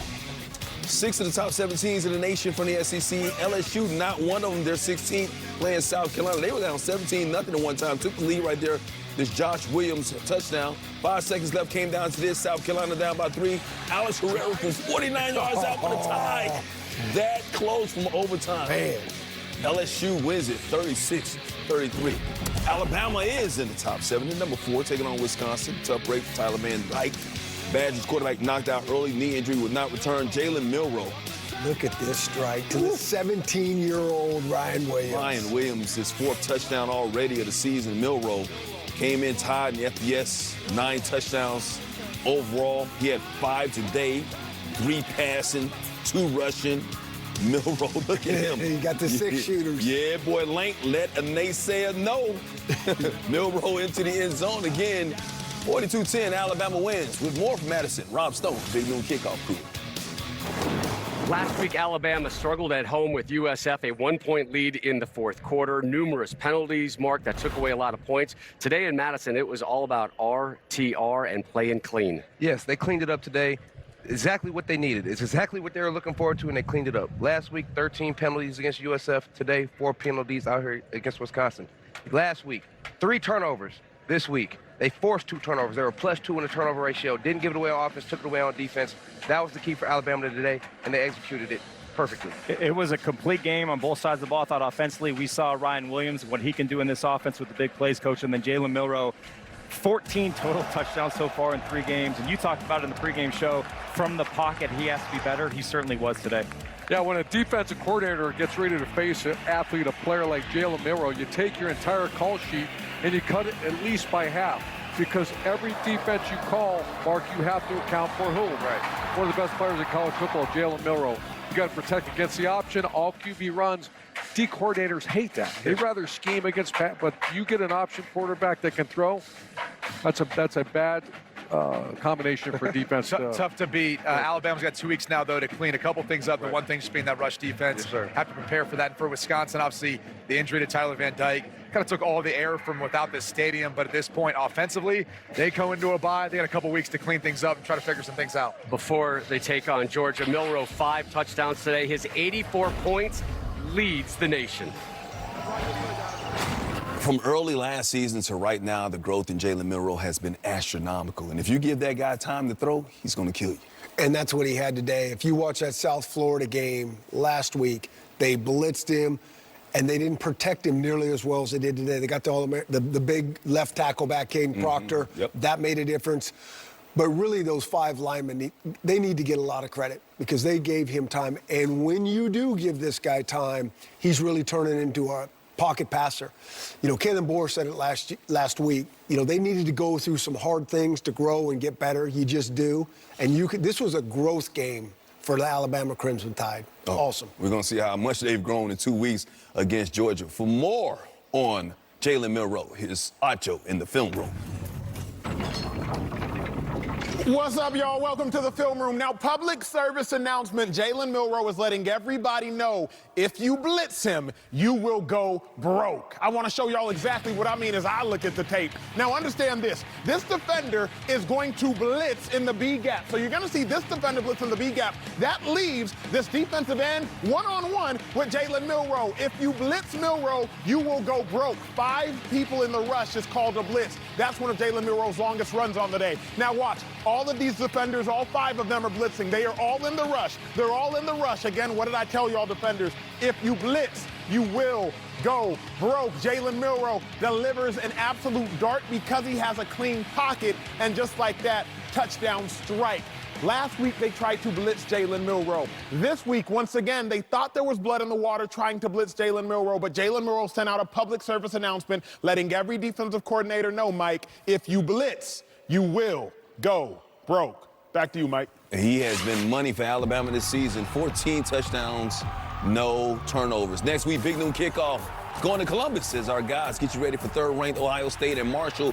Buckeyes averaging 54 a game out the gate, looking to go 3-0 on the season. Coverage begins at 10 Eastern on Fox. Purdue, Marcus Freeman, Notre Dame need a big comeback win. Could the Fighting Irish right the ship today at Purdue and get that offense clicking? Look who's clicking. Dylan Gabriel. It's perfect so far through the air, 10 for 10. Also got a rushing touchdown. Oregon on top by 8 at the half. Welcome back to the State Farm Fox College Football Halftime Show. Like a good neighbor, State Farm is there. Notre Dame lost to Northern Illinois last week. How would they bounce back against Purdue? Well, they let Riley Leonard keep running. He's got 100 yards and 3 touchdowns in the first half. Might be best to let him run instead of throwing football. Whatever it takes. He's doing it. They're up 42-0. I think they're bouncing back. Number 15, Oklahoma, to Lane. Jackson Arnold. Finding the end zone. But he can run, too. Yeah, but he can throw the ball as well. Arnold. Just going to dump it off to Tatum. Tatum's going to do the rest. 14-0, 21-6 right there at the half. Number 13, Oklahoma State. What accent is that, Mike? Hey, man. Doing the Cowboy highlights right now. It's Alan Bowman. Bowman had himself a day, 5 touchdown passes on the day, a phenomenal performance. 396 yards go those 5 TDs, buddy. You're asking for problems, Mike. What? That accent. Okay, I'm back. Utah State. That's the Cowboys highlight, though, right? Bryson Barnes, Otatia. 39 yards, and then Barnes. Of course, Utah. Ooh, Utah. Bryson Barnes, that name sounds familiar. Wasn't he with the Utes last year? He was with the Utes. They could have used him. Yeah. Dylan Gabriel, he was with Oklahoma before, and now he's with Oregon, doing great things. They're up at 8.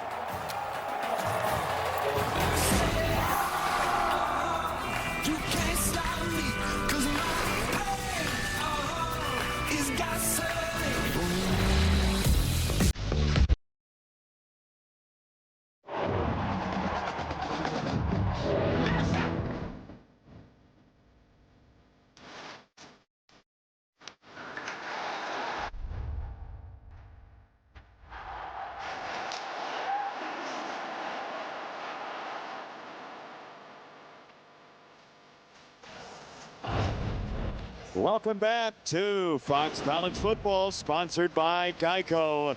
Get more with Geico. Oregon band up in the corner of the stadium in a close ball game, 22-14. We'll take a look at our team comparison, sponsored by T-Mobile. It's better over here. Double the number of plays for Oregon State to Oregon so far. The time of possession stands out because Oregon generally has possessed it more than the opponents the first 2 games this year. Brock Heward, this game seems to always have something for you. Yeah, rivalry typically does that, right? And it can bring out the very best in people, and we've certainly seen that with Dylan Gabriel. I mean, 84% completion coming in. I thought, wow, that's not sustainable. No, right? I mean, maybe you get to 70%. Oh, no, we'll go 10 for 10. And there's not been a ball on the ground today, and it's been a variety of different throws.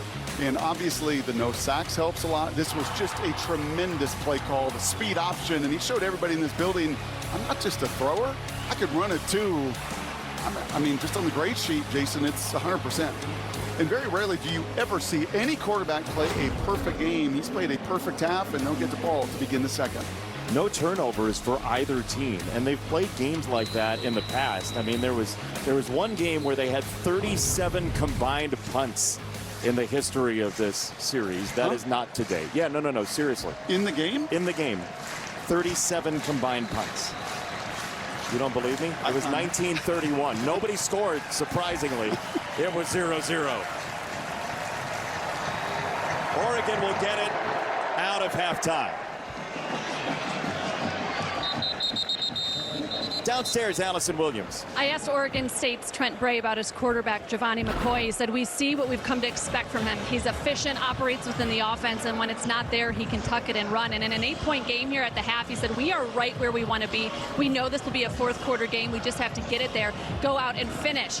Finish, that word we have heard so much with Oregon, right, guys? And I asked Coach Lanning how many times his guys would hear that at the half. He said with that signature smile, a lot. Really pleased, though, guys, with his offense, how clean they've played. 0 penalties in the first half. They have operated and executed at a much higher level today. I don't know why they haven't made the T-shirts with Dan Lanning's smile on the front. It has become so iconic there Jordan James squeezes through the car wash and gets 9 on first down. It's Robinson to take him down, the senior. Yeah, I think Oregon is showing you that without tackles for loss, without sacks, without penalties, and Dan Lanning's side, he knew they were close. They were poised for this kind of production, and it has been so efficient. Allison made a good point at halftime. No offensive penalties for Oregon in the first 30 minutes. Gabriel changing the play. Johnson in motion. He'll double back. Gabriel pops it over the top, and he's got a first down. That's the tight end Patrick Herbert, who had the big fumble last week. He's got a first down, gain of 9. And again, plays like this happen because you have poise. And you have poise because you've played and seen everything in college football. He's played 52 games. You'll see a lot of quarterbacks in that moment. The game speeds up on them. They may take the sack, get tackled. No, he knows where his outlet is, where everybody is. And as we talked about just moments ago, pretty remarkable perfection. He's getting more comfortable in this offense, it looks like, as well. Gabriel a laser this time. Coming this side, he's got Stewart, who ends up out of bounds. What did Dylan Gabriel tell you about the difference between the previous offense and this offense and learning it? Yeah, for 5 years in Jeff Levy's system, it was like McDonald's. I'll take a value meal number 1. I mean, just the verbiage was so small, and this was like Bible verses out of Leviticus. Shifts and formations, emotions and movements, so much more verbiage. And it's taken time, but I will say this, they wanted to simplify. Will Stein said it was our best week of practice by far through camp in the first couple weeks, and you're seeing it on display. Gabriel loads of time. Again to Stewart. Catch and run. First down. To be clear, that's the way Dylan Gabriel described learning the offense, by the way. Yes. Yeah, and they're just now we get one-on-ones, and one-on-one, I trust my guys, and with kind of speed that Stewart has and then hits the brakes. Wow, that's a lot of separation. No chance for Robinson there. He was on skates. First down. It's a run, just like they did on the first play. It's James for a couple. There's a lot of sabermetrics out there that tell you, and Will Stein knows this as he looks at his call sheet, that if you get sacked, how just destructive it is to production. And Jason, there's 7 sacks, 4 of them cause 3 and outs. And I think Will Stein in this offense knew if we just avoid the negative plays, stay on schedule, my gosh, do we have weaponry all over the field to utilize. And they've avoided 3rd and long as well, as they go empty here on 2nd down. Gabriel with a lot of time, even in an empty set, to scan and fire. Once again, Tez Johnson. It's a first down, Oregon, and they are cooking. Well, a 3-man rush versus empty. 1 Mississippi, 2 Mississippi, 3 Mississippi, 4 Mississippi. Yeah, that's a lot of Mississippis. That is. It's a mighty Mississippi. 20 yards on the full play. First and 10. First down, just outside of the 10.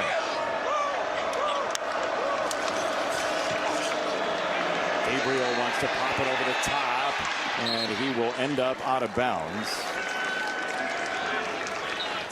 So 2nd down coming up, and here are the sack numbers. I mean, this is silly. It really is. Bo Nix was so clean, had such a clean pocket those couple years. He did, but he also got the ball out, right? And with Dan Lanning, it was the same system with Kenny Dillingham. And when they hit the ground running, just 5 sacks in each of those seasons. Different this year, and this looking a lot like the last 2 seasons with Bo Nix. Ferguson downstairs. Gabriel throws a little high. It's James on the catch, and he seeks out contact with Robinson. That's a 2-car crash.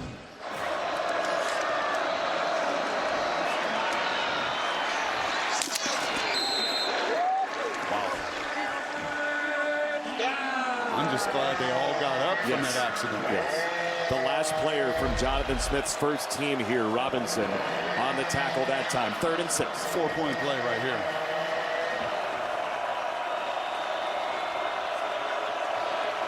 Tyler Casper is in at the bottom of your screen. The bunch up top. Gabriel throws that way. Incomplete for Johnson. It wasn't an advanceable ball. It wasn't catchable. It's 4th down. That was a touchdown. I mean, this is the only miss, right? You get in that bunch formation. You get a natural route. Everybody's running their routes. You can see the freshman Visuale trying to come over the top of it. That one just put out in front, just a little bit of air. He throws line drives all over, but just a little more touch. Bad time for the first incompletion. 15 of 16 now. Sappington hearing it at his former warm home. The ex-Beaver for three. It is good. Oregon drives but can't punch it in. The Beavers stay alive at 11.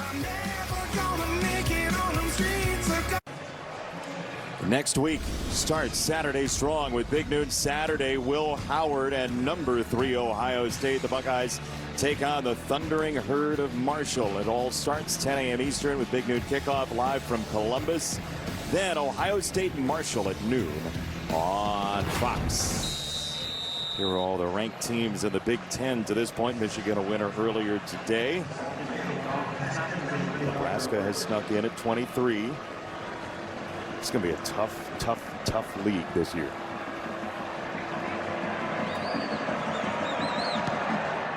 Oregon State held Oregon to a field goal. Zachary Card from 3 yards deep. Betcher's after him.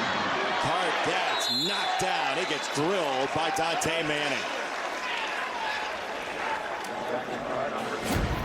That was a low liner of a kick, and typically when you field it that deep in the end zone, you may want to think about that, bringing it out, because Oregon also, and we've seen this with Tuioti earlier, like they play their starters. They do. Yep. Time of possession has been Oregon State's friend. We'll see if they can sap some time off the clock. They've had it for more than 21 minutes today. They led the FBS in time of possession coming in. A lot of Griffin and Hankerson, and this time it's Griffin weaving for a couple of yards short of the 20. You know, we've not mentioned the name really Jeffrey Bassa yet, but Oregon's missing him. Yeah. Right? You talk about this run game and what Griffin and Hankerson and certainly the quarterback McCoy's been able to do. Betcher's playing a lot. Devin Jackson's playing a lot. Bassa got nicked up right away, ankle injury in that first game of the year, and number 2 was close to getting back today. He fought. But we've not seen much of him, and he is a difference maker in that front. At points, he's been wearing the green dot on the helmet. Ball is loose. It's down on the deck and covered up by Oregon State. It will be 3rd down. We've seen that happen a couple of times. It looks like Grant Stark got on at the right tackle. Well, once again, Van Wells, the normal starting center is out. That has been Cheech. The center's done a nice job today in that run game. And Oregon State very fortunate to come up with that one. Beavers are 6 of 9 on 3rd down. It's 3rd and 7. How much pressure will Tosh Lupoy bring? And Bassa on the field for this 3rd down. He was just signaling there. McCoy looked his direction. This throw is short of the line to gain, and Walker is knocked down. Nice hit by Nico Reed, and Oregon stands tall. Now, we've seen this a couple times on Walker. A 3rd down earlier on a shallow cross. That time trying to run a little pivot route. And just an excellent tackle. I'm going to guess Tosh Lupoy and Dan Lanning maybe had a conversation with these Ducks defenders like, let's go, boys. Let's tighten this space up a little bit, and let's get these Beavers to the ground. If it is indeed a pitch count for Bassa, it would make sense they would use him on key plays like that one. Yep. 4th down. Punt from Green. He got it away. Tez Johnson hits it, picks it up. Johnson keeps his feet. Look out. Changing direction. Now he's hemmed in. They built an entire dam around him. Oregon State trying to come back. The Ducks will have it when we come back.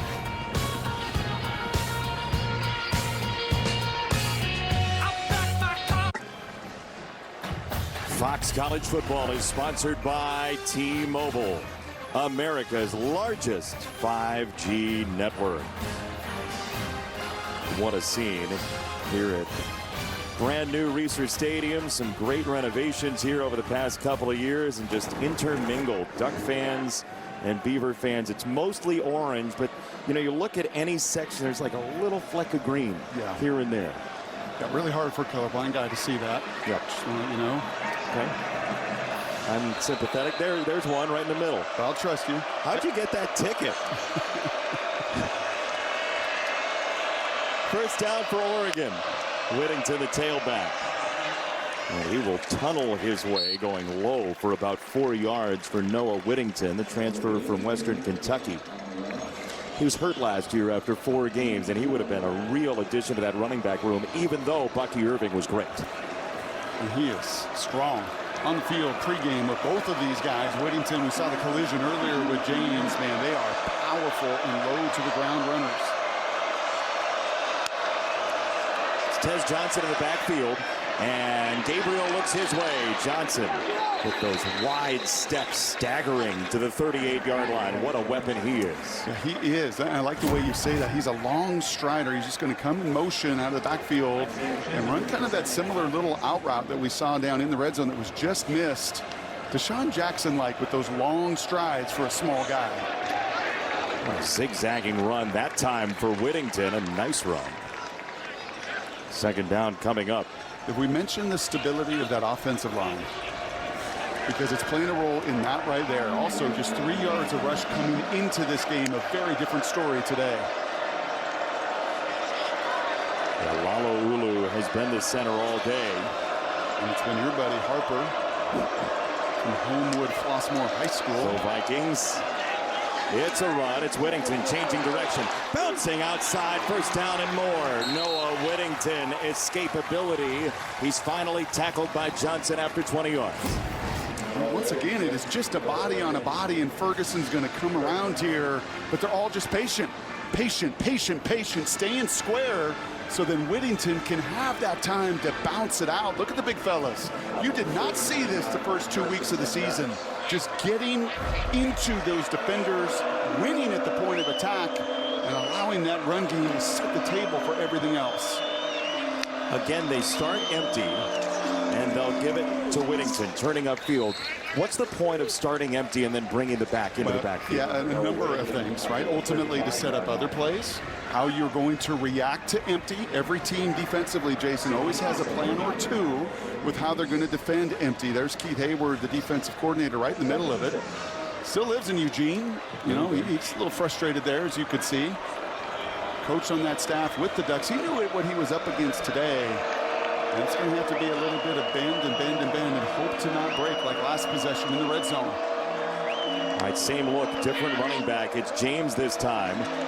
Gabriel rolling and throwing and off the hands of a frustrated Tez Johnson. It was a laser, but he nearly squeezed it. Third down. Yeah, because he knows that's one that he can have. The one down in the red zone on third down, that one more on Gabriel. This one is more on Tez. That's right where you want to put it. You're not slowing him down. He's frustrated because he knew there was even more yards after catch to come. 3rd and 6. That's a chainsaw. I heard a chainsaw. Not a lot of it today. Not a lot of third down tries. They're just 2 for 3. Movement at the line. Could be a free play. There is a marker down. It is a free play. Oh, that's a strike to Johnson, and he holds on to win the wrestling match with Josiah Johnson. Wow. That's how you make up for it, and he's barking a little bit as well. What do you weigh, about 45? Don't ask. Offside. Defense number 62. The penalty is declined.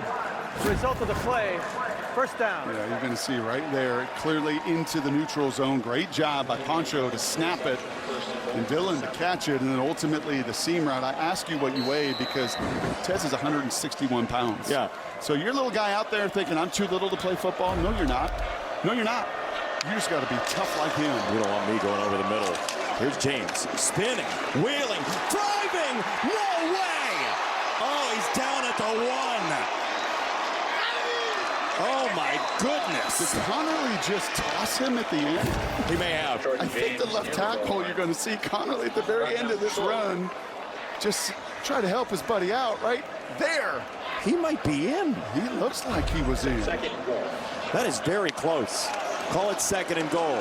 Feed him. Looking for the goal line. James. They'll unpack. Let's see. Is he in? Yes, he is. One play later. Touchdown, Oregon. He deserved that touchdown. He did.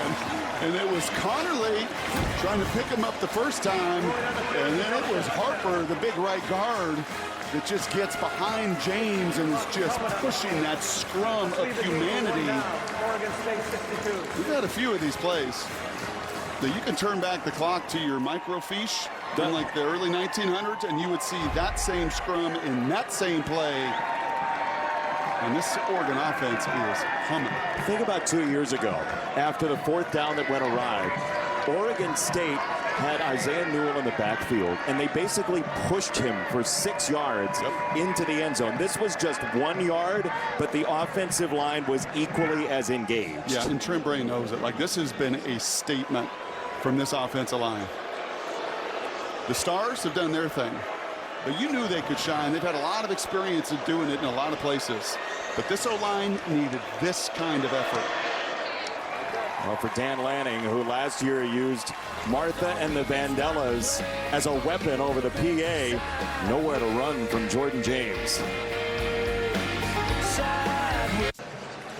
Time now for our Aflac trivia question. Get help with expenses that health insurance doesn't cover. With Aflac, this is the 128th meeting between Oregon and Oregon State. What is the most played college football rivalry game at the FBS level, Brock Hewitt? This one's on the medal stand, I know that. Oregon State fans are like, even the trivia is sponsored by a duck. How biased can they be? They finally stopped booing Atticus. Well, for a kickoff, people are going to grab some food. Oregon State with a key possession coming here is Card on the approach from outside of the 5. He goes straight ahead. Not much there. We'll step aside. 4:30 to go or so in the third. The Beavers try to hang around against a top 10 Oregon team when we come back.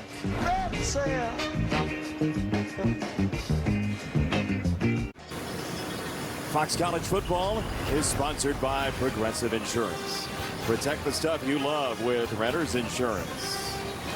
The astounding beauty of Multnomah Falls, north of Corvallis. They played this game at Multnomah Stadium once in Portland. All right, here's your answer to our Aflac trivia question. Most played rivalry at the FBS level is Minnesota, Wisconsin for Paul Bunyan's Axe. We had a chainsaw here. They play for an axe. You ever done that game? Yes. Winner runs around the stadium with the axe. It's a little menacing. They're usually in about 2 hours and 40 minutes. That's correct. First down, Oregon State. Important drive for McCoy and the Beavers. Right down the middle. And Jackson with a big hit immediately. And not a whole lot of room to run for Noga with his second grab. Gain of 4. This feels like a must. Got to be, right? Yeah. I mean, you have just got to stay close. And if you give the ball back, you've had no answers defensively for anything Oregon is doing with their offense. Got to possess the ball, and you've got to score on this drive. Can't get one-dimensional, right? So here's a run. They'll go straight ahead, and Cam Griffin is hit. Tysheem Johnson just hung on for dear life. The Ole Miss transfer to set up third down. Yeah, he throws his body in there now. We saw him earlier on a great third down, little shallow cross to Trent Walker in the open field, and that time, that little ball of muscle is willing to get in that box and make a tough tackle. You know, some guys are their high school player of the year. He was the Newman Goretti High School Player of the Decade out of that school in Philadelphia. Third down and 4 for Oregon State. Noga in motion next to Walker. McCoy has it batted and incomplete. That's Derek Harmon who got the hand in. Moore was trying to run with it, it looked like, and it's fourth down. Yeah, if you just compare and contrast the pocket that Dylan Gabriel's had versus what's happened here, look at it, just the air gets sucked out of it. Oregon brings a little bit more, and Derek Harmon doing his Jordan Birch. Jordan Birch coming in with 4 pass breakups, and if you can't get home, get those long arms up, and a 3 and out, the Beavers could not afford. Yeah, back-to-back 3 and outs, really harmful to their chances. Says Johnson. Back to receive this punt. He tracks it to the near sideline, and he's going to let this one roll. And Oregon will be backed up in the shadows inside the 20. Explosive plays were the key for Oregon. Yeah. We talked last night in our meeting. It just feels like Oregon is close. To a man, they all said the same thing. A great week of practice. That was the speed option that Dylan showed you. I can still jet. There's that arm that just throws beautiful, tight spirals. And then this was just some, like, toughness. I thought that was a score that Connerly threw him in. Ultimately, Harper fell on top of him, but I mean, 0 sacks, 0 tackles for loss, and on the flip side, all of those explosive plays, more than the first 2 games combined. And Allison said it off the top of the show. Like Dylan Gabriel, it took a while to kind of integrate. You know, there was some time in the spring where he even told us, he was like, yeah, there was a little bit of a lull. Like I had a downturn and then I figured it out, did a little more work, and I go straight ahead, and Jordan James for a couple of yards. I mean, he sounded like an old NFL vet, honestly, when we spoke to him earlier this week. And he said, you know, with 51 starts, where do you feel that the most? And he said, well, obviously I love the feeling of winning, but I also, through losses, don't take for granted all that it takes to win. And just some of that maturity. Going to run it again. Jordan James. Second hole was a good one. That's a first down as Tyrese Ivey smokes him down to the ground. But it's a gain of 13 for James, and they're wearing out Oregon State a little bit. Yeah, and everybody is getting involved. You can see the offensive line, but watch everybody else do their job and get a hat on a hat. And that's even just as low, 180-pound receiver getting into the mix. And they are just doing whatever they want to do offensively. Whatever Will's got on his play sheet, just call it, because it's all effective.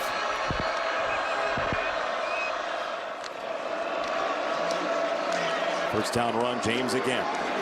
He whirls, he gets into the secondary, and it's another first down for Oregon. Wow, Nico Taylor, the stop, gain of 14. Big plays everywhere. Yeah, I mean, Johnny Cornelius comes around on this block, so does Harper, and both of them. Just setting the table, Jason. I mean, you know this through the years of working together with me. It's the line of scrimmage. It's the offensive line. Will Stein knows it as a former quarterback. It all starts there. And if those guys play with confidence and today a continuity, it become really difficult to defend. It's a hand, Trayshawn Holden. Behind Herbert. Holden turns upfield. It's another gash. What design. It's art from Will Stein on a gain of 21. Yeah, look at the little loop-de-loo here. You're going to see a motion, and Herbert, I believe, is going to come back, right? He's going to start. Oh, nope. I'm going to spin right back around. We can run it right at you. We can run it on the perimeter horizontally. And then more likely than not, with all of this run on this drive, Jason, there's probably a good play action. Is it here? Is it the next time they touch the ball? It could be here. You're in the high red zone, but you know that all of that run game then sets up as those safeties have to get more involved. A throw over their head. 48 yards the last 3 plays for Oregon. Gabriel out of the pocket, and he will find his way out of bounds. You see the value of that across college football. We saw it with Van Dyke in our first game of our triple header today. You saw it with Cam Rising last week, and Dylan Gabriel, very smart. Yes. That's the difference. Unfortunately, Van Dyke has a non-contact injury that looks severe. Cam Rising gets knocked out of that game, and it has totally changed. This guy understands the most important ability is durability and availability. And you do not need to run into contact. Not worth it. They have high hopes for this season, the Oregon Ducks. This team that went from 3 to 7 to 9 in the polls, they're going to go right back up that ladder. This is the kind of performance and team that I think most of the pollsters were expecting. If they put it away. And remember, the fourth quarter did not treat them very well 2 years ago in this building. We'll find out next.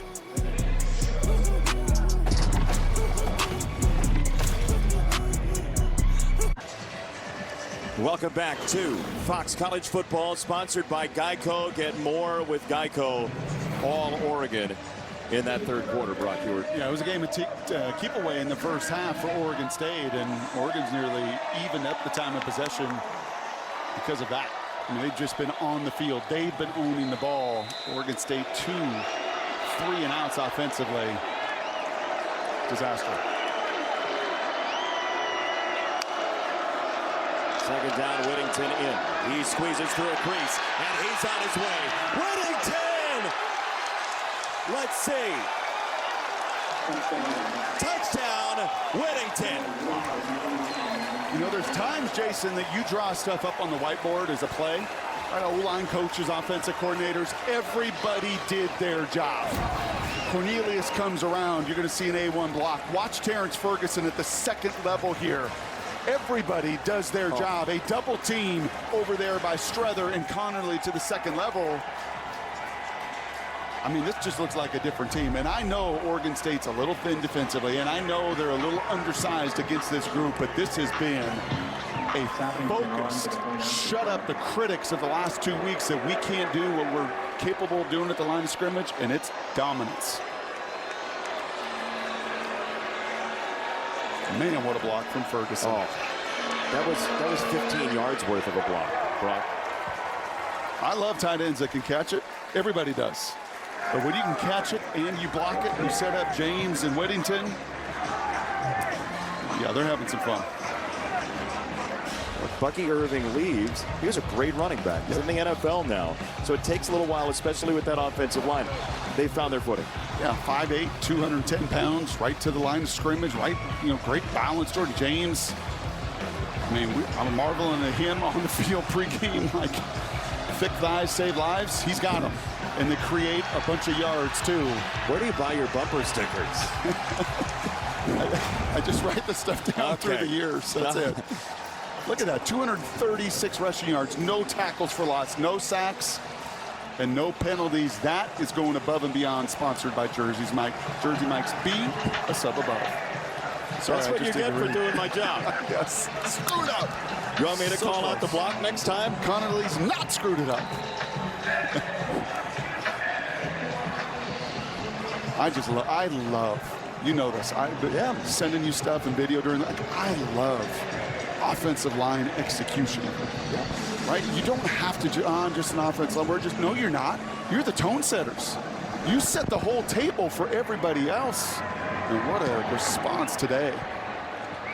That effort can be so contagious, right? It just kind of drives the team forward. We saw it from Ferguson there. You want to do this promo, or can I do it? Go ahead. All right, tomorrow on Fox, week 2 of the NFL kicks off. Derek Carr and the Saints, who put up a big number last week, take on the Cowboys and Dak Prescott, or the Rams take on the Cardinals. Check your local listings for the game in your area. It all starts tomorrow on Fox or the Fox Sports app. You're so good at that. Oh, thanks. You're like almost like Dylan Gabriel. Perfect. Well, he's 17 of 19. With a drop. Yep. What would you say that promo was out of 19? Perfect. Okay. Thanks, buddy. First down, Oregon State, trailing by 25, largest lead for the Ducks today. And McCoy with some air under it. He got it to Walker. Wow. Oh, nice catch. A long ball that time. Downstairs, Allison. Guys, we look at this Oregon team, and you can see how their identity is being forged here on the road, right? And this group, it needed it. Number 2 transfer class in the country, preseason hype. Everybody's telling them how great they are. And they said the right things to the press. Hey, we have to go out there and show it. We haven't done anything yet. But there's a part of them that has to learn it. That's what Dan Lanning said, and he said it would show up today whether or not they've truly learned that lesson, that they have to still establish themselves as a team. I love that you mentioned that, Allison, because you asked the question, and Dan Lanning said, basically, we'll find out Saturday. Yep. And it goes back to what Dylan Gabriel honestly told us. He said, look, when you play this much college football, sometimes you're confronted with the idea that you thought you learned a certain lesson, and then it pops up again. And I think Oregon learned a lot of lessons last year, even here 2 years ago, but it's a different group, and they're learning them together right now to the tune of a 25-point lead. McCoy sees Birch, and this throw goes to the sideline and a couple of yards for Hankerson. And I'll say this too, on Tuesday when we talked to Kobe Savage, one of those transfers, it's been a lot of other places, and he said, guys, practice at this place way harder in games. Physically, mentally. And I kind of started to sense then, and certainly we heard it, yesterday from Will Stein and others. It's been our best week of work. Like, yeah, man, time on task. And you make practice that hard, the fruit of it can be an afternoon like this. Oregon goes into the bye week next week before playing at UCLA. Here comes Birch again. He's relentless. That's a high screen. It's Hankerson on a nice catch, but he is submerged by Betcher again. For a short gain. They've done a pretty good job on Birch today, and that is the 6'9" left tackle, Christian Lichtenand. And he is retreating and retreating on that screen, fighting for his life. A beautiful catch. And guess who? Our center fielder patrolling that outfield. He said earlier this week, I'm selling out for this game. And you see it in the baseball highlights. You see it on the football field. He gives everything. A guy who very easily could be a Major League Baseball player. As that's over the middle and nearly intercepted. Jabbar Muhammad wanted it. He's having a good old time right now. He's a really good corner. Yeah, he is. His third stop here at Oregon, right? From Oklahoma State, Washington last year, all the way to the national title game.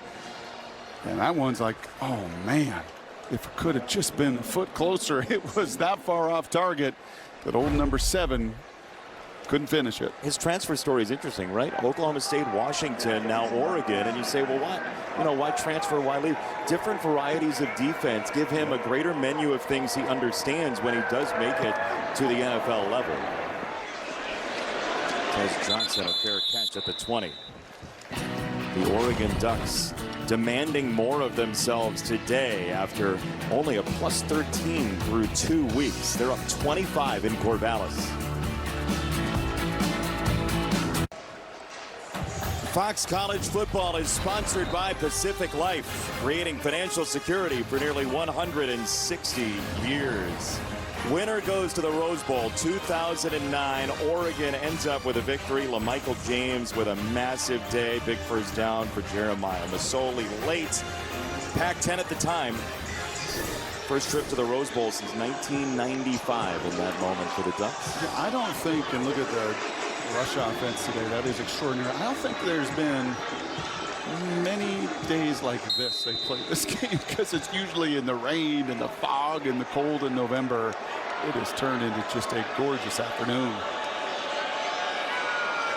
Beautiful day for football, and Oregon taking advantage as they will run it one more time straight ahead. Lamar to set up second down. See if Oregon maybe gets some depth here out of this game. And I know they want to finish, and Dan Lanning used that word as much as any word last year about this game, but there's an opportunity with how long this season might get, right? The expanded playoff, as they'll drop this off for Sadiq, and what a weapon he is. There's a marker down at the 28. I think that's going to be a hold on Ferguson. Illegal block in the back. Offense number 3, 10-yard penalty. Repeat, second down. Sadiq is a unique weapon when you talk about these tight ends being some of the most productive in all of college football. There you do see the shove in the back. Ferguson trying to help out his tight end battery mate. Is there a better tight end group in college football? Along with Herbert? I don't think so. And they're all a little bit different, right? I mean, they can block, they can run, they can catch. Utah's up there. A whole bunch of depth. Second down, Gabriel. He's got Lamar in front of him. Gabriel goes to the next level, and that's whipped to Tez Johnson. First down. There is, you have said this on just about every one of his throws down the field, Jason. The authority with which he is throwing it. You know about the deep ball, but this type of ball, the intermediate, really nice. Sorry, I did your job there. You owed me one after the promo. Kind of set you up. First down for Oregon. Gabriel again. Clean pocket. Right down the middle, and that's incomplete. It's knocked away by Kobe Singleton, the transfer from Southern Utah by way of Liberty. And that one was about 12 inches behind, and that gave Singleton a chance. One of those veteran players on the back end of it, 34 starts in 2 other spots. And guess what? He's human. Gabriel? Yeah, he can throw a ball just a little bit off. We said that about Bo Nix last year too. Yeah. This offense has been great for quarterbacks. One right-handed, one left-handed. Gabriel Incomplete. He wanted Justice low. It caught a hand. 3rd down. Yeah, that one almost caught the umpire right in the head as he ducks out of the way. And that's one with a lot of people around you. We saw Lowe earlier with a tremendous block. But that's one through traffic the youngster would love to corral. Keith Vavracek, the umpire's okay. Yes. 3rd down and 10. Second chainsaw for those county.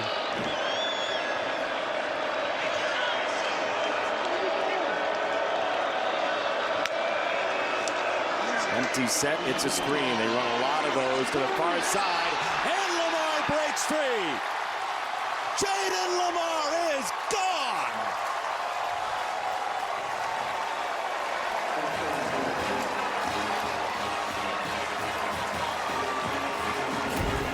I don't know what this play call is, but I'm just going to call it the cavalry of humanity.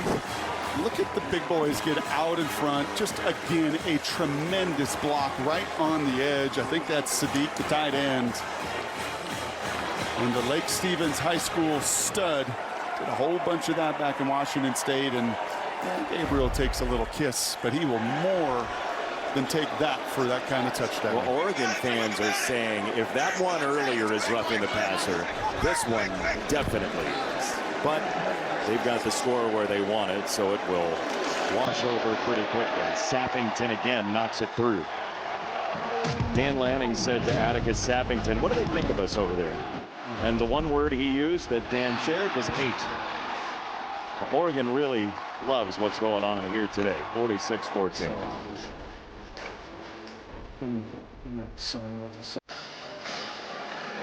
Jaden Lamar into the end zone for a long touchdown. Dylan Gabriel, a big smile for his buddy. That looked a little bit like some of the stuff that Gabriel ran at UCF in Oklahoma, didn't it? Yep. I love those hugs. You put all that work in, all that time, and James has gotten to eat. Whittington's gotten to eat, and now the youngster Lamar, the heads that played last week. That touchdown's a little sweeter than the heads up one a week ago. He picked up the ball in the end zone after it got dropped at the 1-yard line. Very smartly, and now Oregon State will have it, trailing 46-14. It's a dominant performance for Oregon, which they needed because they opened the season number 3 only behind Georgia and Ohio State. You win a couple games, not exactly a cruise on a motorcycle against Idaho, 24-14. Some odd plays there, a couple of 4th downs. They survived last week on the field goal and the special teams basically winning the day, to use an Oregon term. And so they're on their way to 3-0. This is a totally different looking team than we saw on tape. Yeah, this is what Allison said. This is an identity shaper. Like, this is who we are. We're coming in every phase of it this afternoon. McCoy sees the pocket collapse on him, and he goes down. He is officially sacked. It's a loss of 1. Looked like Tuioti was in there. And it's 2nd and 11. Well, my big guy Caldwell did all the work.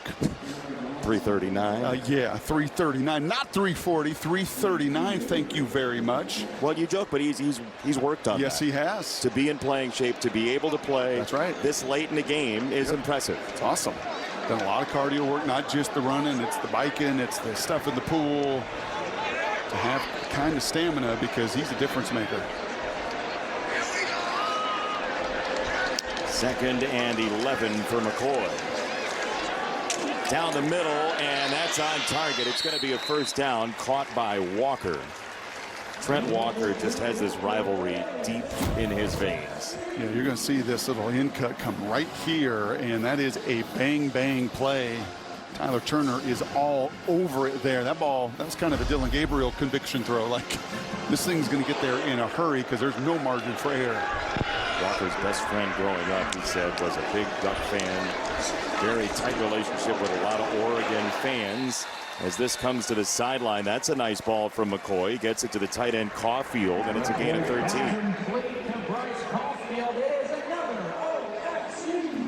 And obviously everything from here on out for Trent Bray is going to be no huddle. You have to push the envelope. They're going Going to play a pretty Mountain West heavy schedule this year with the Pac-2 as it is. As Uiagalelei tries to rush, this comes near side. That's knocked away by Dante Manning to set up 2nd and 10. But in the future, things are going to change for Oregon State with the announcement this week of the Pac-12 and its expansion. Yeah, Oregon State and Washington State not relying on anybody else. You know, just kind of not playing the waiting game. They were the one to say, nope, we're going to put this in our own hands and steer the direction of the ship moving forward, adding 4 and more to come. It is good to see the apple cut being played, this game being played, as you said, off the top of the show. Jam Griffin on the run. It'll be 3rd down. So if you haven't heard, the expansion goes like this. To this point, the Pac-12 starting in 2026 has added San Diego State, Boise State, some powerhouse programs here, Fresno State, Colorado State. So they're at 6 at this point in 2026. A lot of states. Yeah, it's a wall of states.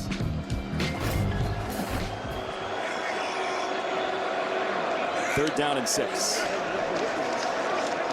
McCoy. That's knocked away by Manning again.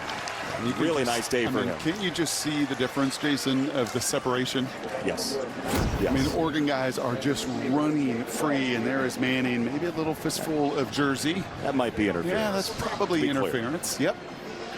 But he is in the hip pocket, and that is now 0 for 4 for these Beavers on 3rd down in the 2nd half. Remember, Dan Lanning said we got to fix the 3rd down and get off the field. It's pretty good adjustments and some pretty tight coverage. That's what he told Allison early on in the ball game. This is a 4th down. They had a big one early.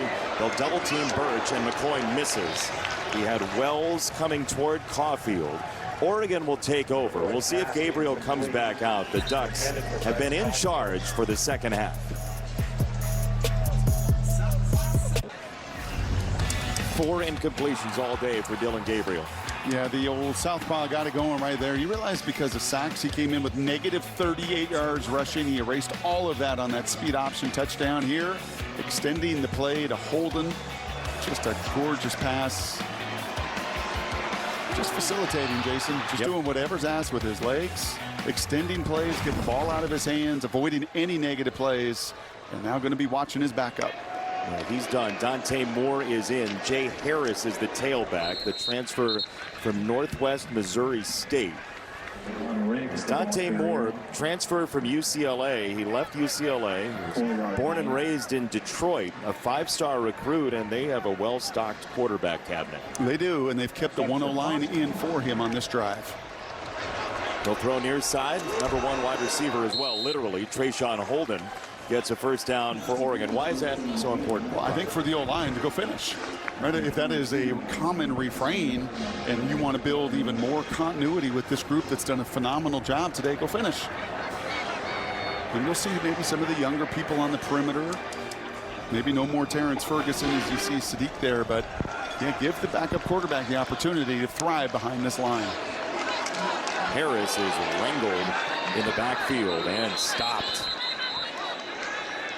Nice work by the Oregon State defensive line. It was Thomas Collins. Yeah, I think for the first time beating the block that time of Struther trying to pull around.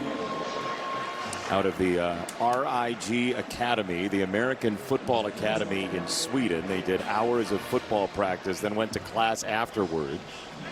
Specifically a football academy to get him to this level. Well, it's been good for Australian punters. So we'll see if this academy defensive line. Yeah, we'll see if they can get it going. He's on the forefront of it. 2nd down and 12. Dante Moore. A lot of air under it to the sideline and incomplete for Casper, and there's a marker coming in.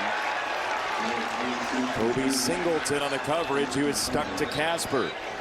Man, that ball comes out of Dante Moore's hands with emotion. Yes. Pass interference. Defense number 0. 15-yard penalty. Automatic 1st down. Yeah, that's 6-6 on 5-10. And once again, I think we've seen the contact allowed. But I think the judgment there by the back judge was holding on to that arm by Singleton, just did not allow it. It just impeded Casper the opportunity to go get it.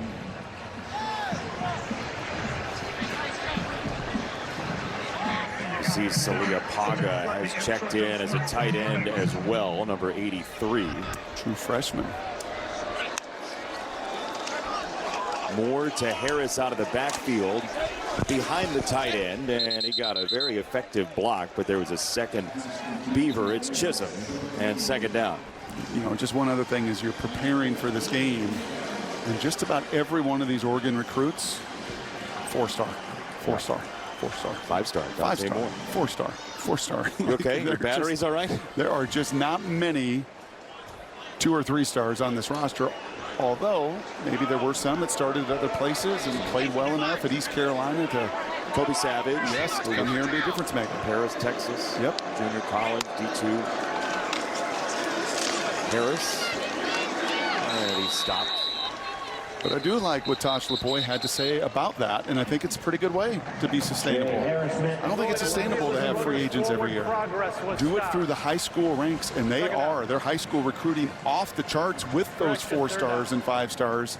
And then when you need to supplement in, well, then you go into that portal and add, as they did this last year, 11 or 12 guys. Not an entirely new roster. There you see Tosh. And always respect and use high school recruiting first and foremost.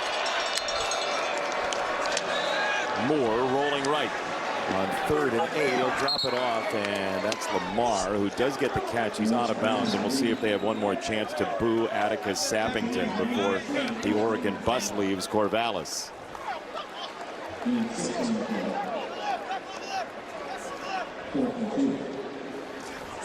4th and 2.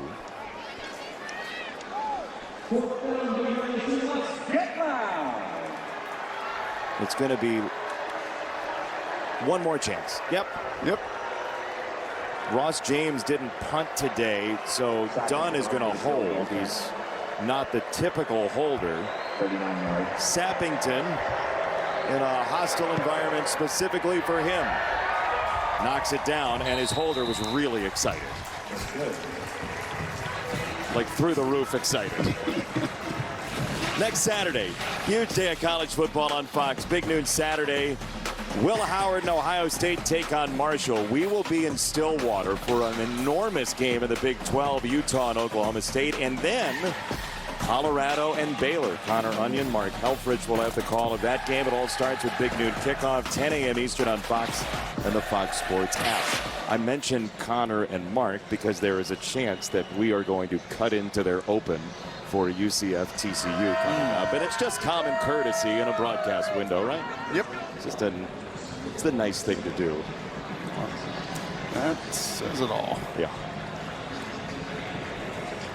And that first half script, this was a 22-14 game at half. I mean, it was a 1-score game at half. Got that game to the second half, hoping to pressurize them, and instead Oregon just stepped on the gas, just did not make any mistakes. Nope.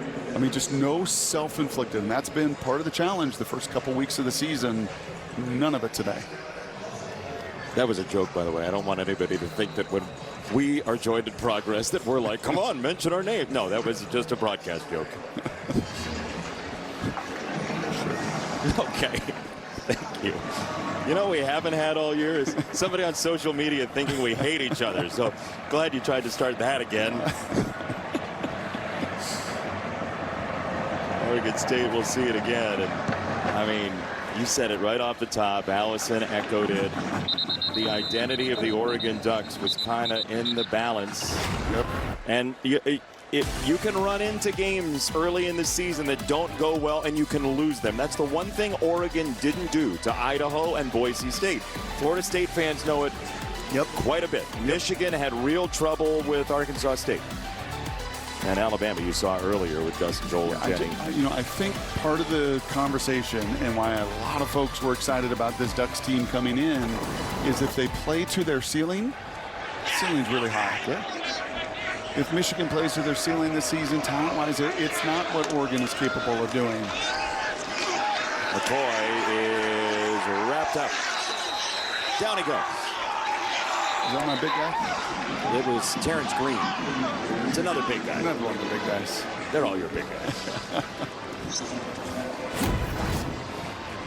Yep, these guys have been active all day. It's been a line of scrimmage that has, especially in the second half, just been overwhelmed by the guys in white and green. And D linemen kind of live for this moment, right? Pin your ears back. You know what you're going to get. It's going to be the passing game. And they've been teeing off the last couple drives. McCoy fading to his right. There's a marker down as he was pursued by Gray. You know, if not for Washington last year, the Oregon Ducks would have been a playoff team. Yep. So they're building on a season that was right on the doorstep. Holding. Offense number 66. 10-yard penalty. Repeat second down. And we know in this day and age, like we looked it up before the season, the average 12th team, 1 through 12 in the college football playoff era, has something north of 2 wins. It's like 2 losses, I should say. It's like 2.3 losses. So this is a tough schedule, but there are also opportunities to build your resume, and it's about getting in. Ohio State at home, at Michigan. I mean, you could say from a Big Ten scheduling standpoint, they have one of the toughest. But the Buckeyes, they get them in their building in a few weeks. Low snap.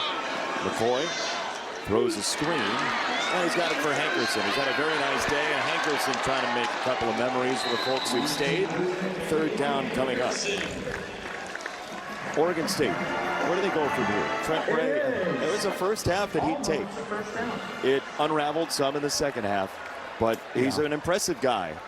Yeah, and he knows it. He knows depth-wise, they're not where an Oregon is, right? I mean, you're just not with all of the losses they had, and I think you started to feel that, especially with their defense today, Jason.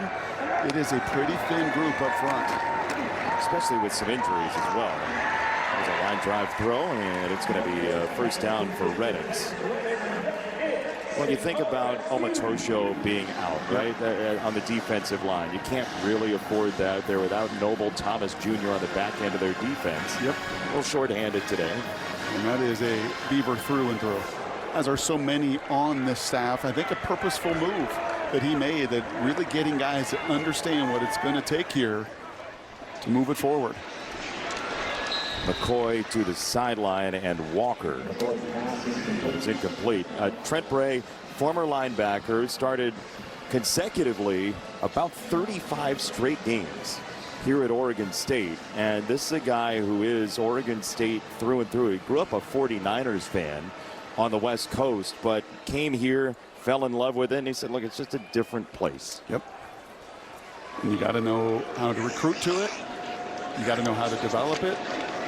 And then that coaching staff's going to be super, super important, Jason, moving forward. Look at Oregon finishing, right? Still some penetration from the defensive line, trying to rip the ball out that time.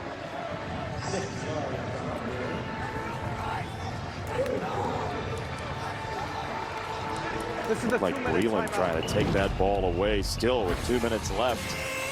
Oregon, a dominant second half here in Corvallis in one of the oldest rivalries in college football.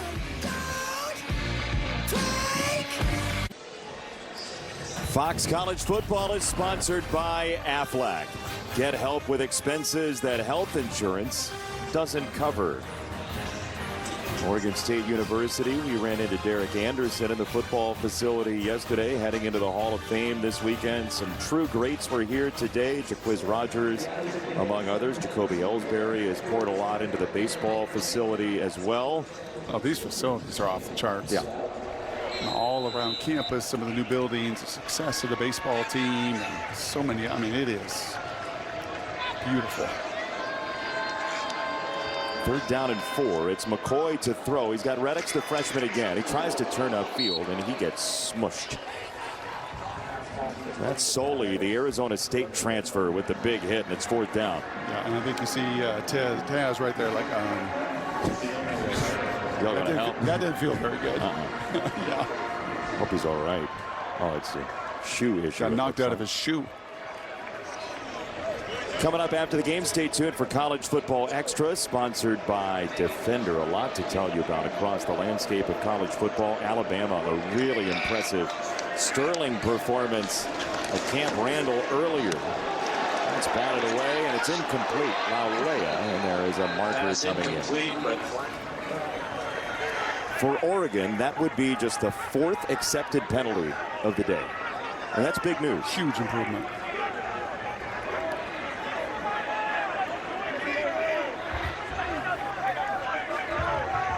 and they are still barking Pass down there. interference. Defense number 13. The ball will be placed at the spot of the foul. Tasha's Automatic first not down. liking that because he trains these guys to go get the ball. Number 1 in the country. Right, for some of the struggles statistically, number 1 in the country at getting and breaking up those passes. Pass breakups, pass defense, be all over everything when that bird is in the air. Completion percentage under 42% the first 2 games. Did you say bird in the air? Birds. Rabbits and birds? Yeah, rabbits and birds. Explain that for the audience Just that's rabbits stuck and around. birds. That's the language they use. Run pass, right? Just rabbits, birds, just simplify it. Try to get a good key. Everybody's on the same page of communicating that. I assume birds fly, so pass. There you go. And then Yes, rabbits sir. run, so run. There you go. We learned something new today. Took almost 59 minutes of the broadcast to get to that. Just under the wire. Got it home. The pass was tipped behind the line of scrimmage. Oh, so the pass was By rule, tipped. You there cannot is have no pass foul interference. For pass interference. Yeah, Tosh. It will be Tosh Oregon's driving ball. that. Turnover on downs. First down. The thought bubble next to Tosh would say, told you. Let's take a look at our Pacific Life game summary, sponsored by Pacific Life, creating financial security for nearly 160 years. This Oregon offense came out hot and never stopped. Yeah, it was just humming in every phase. They could run it, they could throw it, they could play pass it.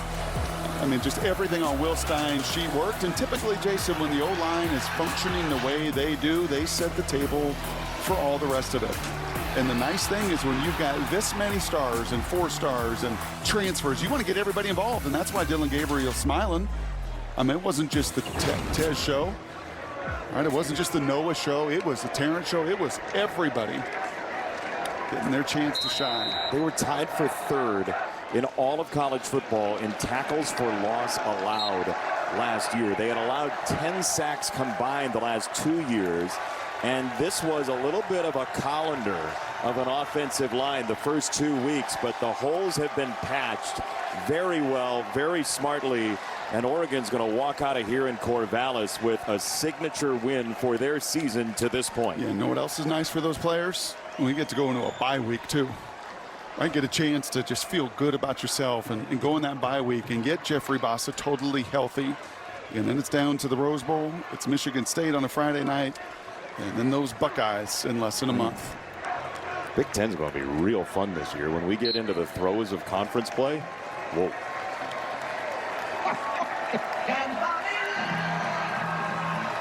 The Oregon Ducks, who lost their chance at a college football playoff berth here 2 years ago, get their first win in Corvallis in 6 seasons. All Oregon in the second half, 49-14, the final score. That felt like more than a win. That felt like a statement.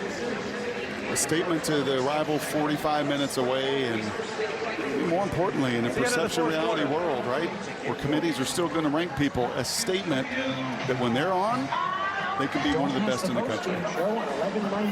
Open the year number 3, they fell to 9. Now they're 3-0, and for Trent Bray and Oregon State, after a shutout win last week in San Diego, they give up 49 to Oregon. 49-14, the final score, in an exceptional performance for the Ducks from Eugene. For Bryce Betcher, he gets to walk off the field, this field, for the final time. Local product winning in this series. Downstairs, Allison. Dylan, I don't think there's any denying this did not look like the Oregon team we saw the first 2 weeks. For you, what was different today? Yeah, I just think, you know, as you go through adversity together, you get closer. And, you know, you see that today, but also just being committed to the process. You know, although we weren't getting the result we were wanting at the time, you know, we just continue to build days, and ultimately you come out and you dominate. One of the areas I know you guys wanted to improve was on the offensive line. Today, 0 sacks, 0 penalties committed. Can you just describe for me the statement that group made? Yeah, I'm just proud of those guys. You know, I think naturally there's a lot of things that, you know, were said, and we took that personally. You know, these are guys that pride themselves in the run game and then protecting me, and I can't thank them enough. You know, at the law firm, and then, you know, the freak shows, boys in the back, you know, they're just running at will. It was an impressive performance, and you told me there's a lot of new pieces, and you guys are still learning to blend as a team. What did this game do to help establish some of that identity? Yeah, just confidence within game, you know, reps, and I think they done a great job of that. And you see, as we don't take negatives and we don't put ourselves in, down a distance that are tough, and then penalties as well. I think you combine all that and you create positive plays and good things happen. Dylan, thank you so much for the time. Congrats. Thank you. Guys. It's a whale of a performance from that young man. See the law firm? Yeah, and something else too. Those 5 up front were a pretty strong law firm today. Quite a statement. No objection from Oregon fans there. Final score goes the way of the Ducks over Oregon State 49-14. For our entire crew, Bo Garrett, Darren Foster, everybody in the truck. For Allison Williams, Brock Hewitt, I'm Jason Benetti. Oregon wins, and we'll be back with more post-game coverage from Los Angeles after these messages.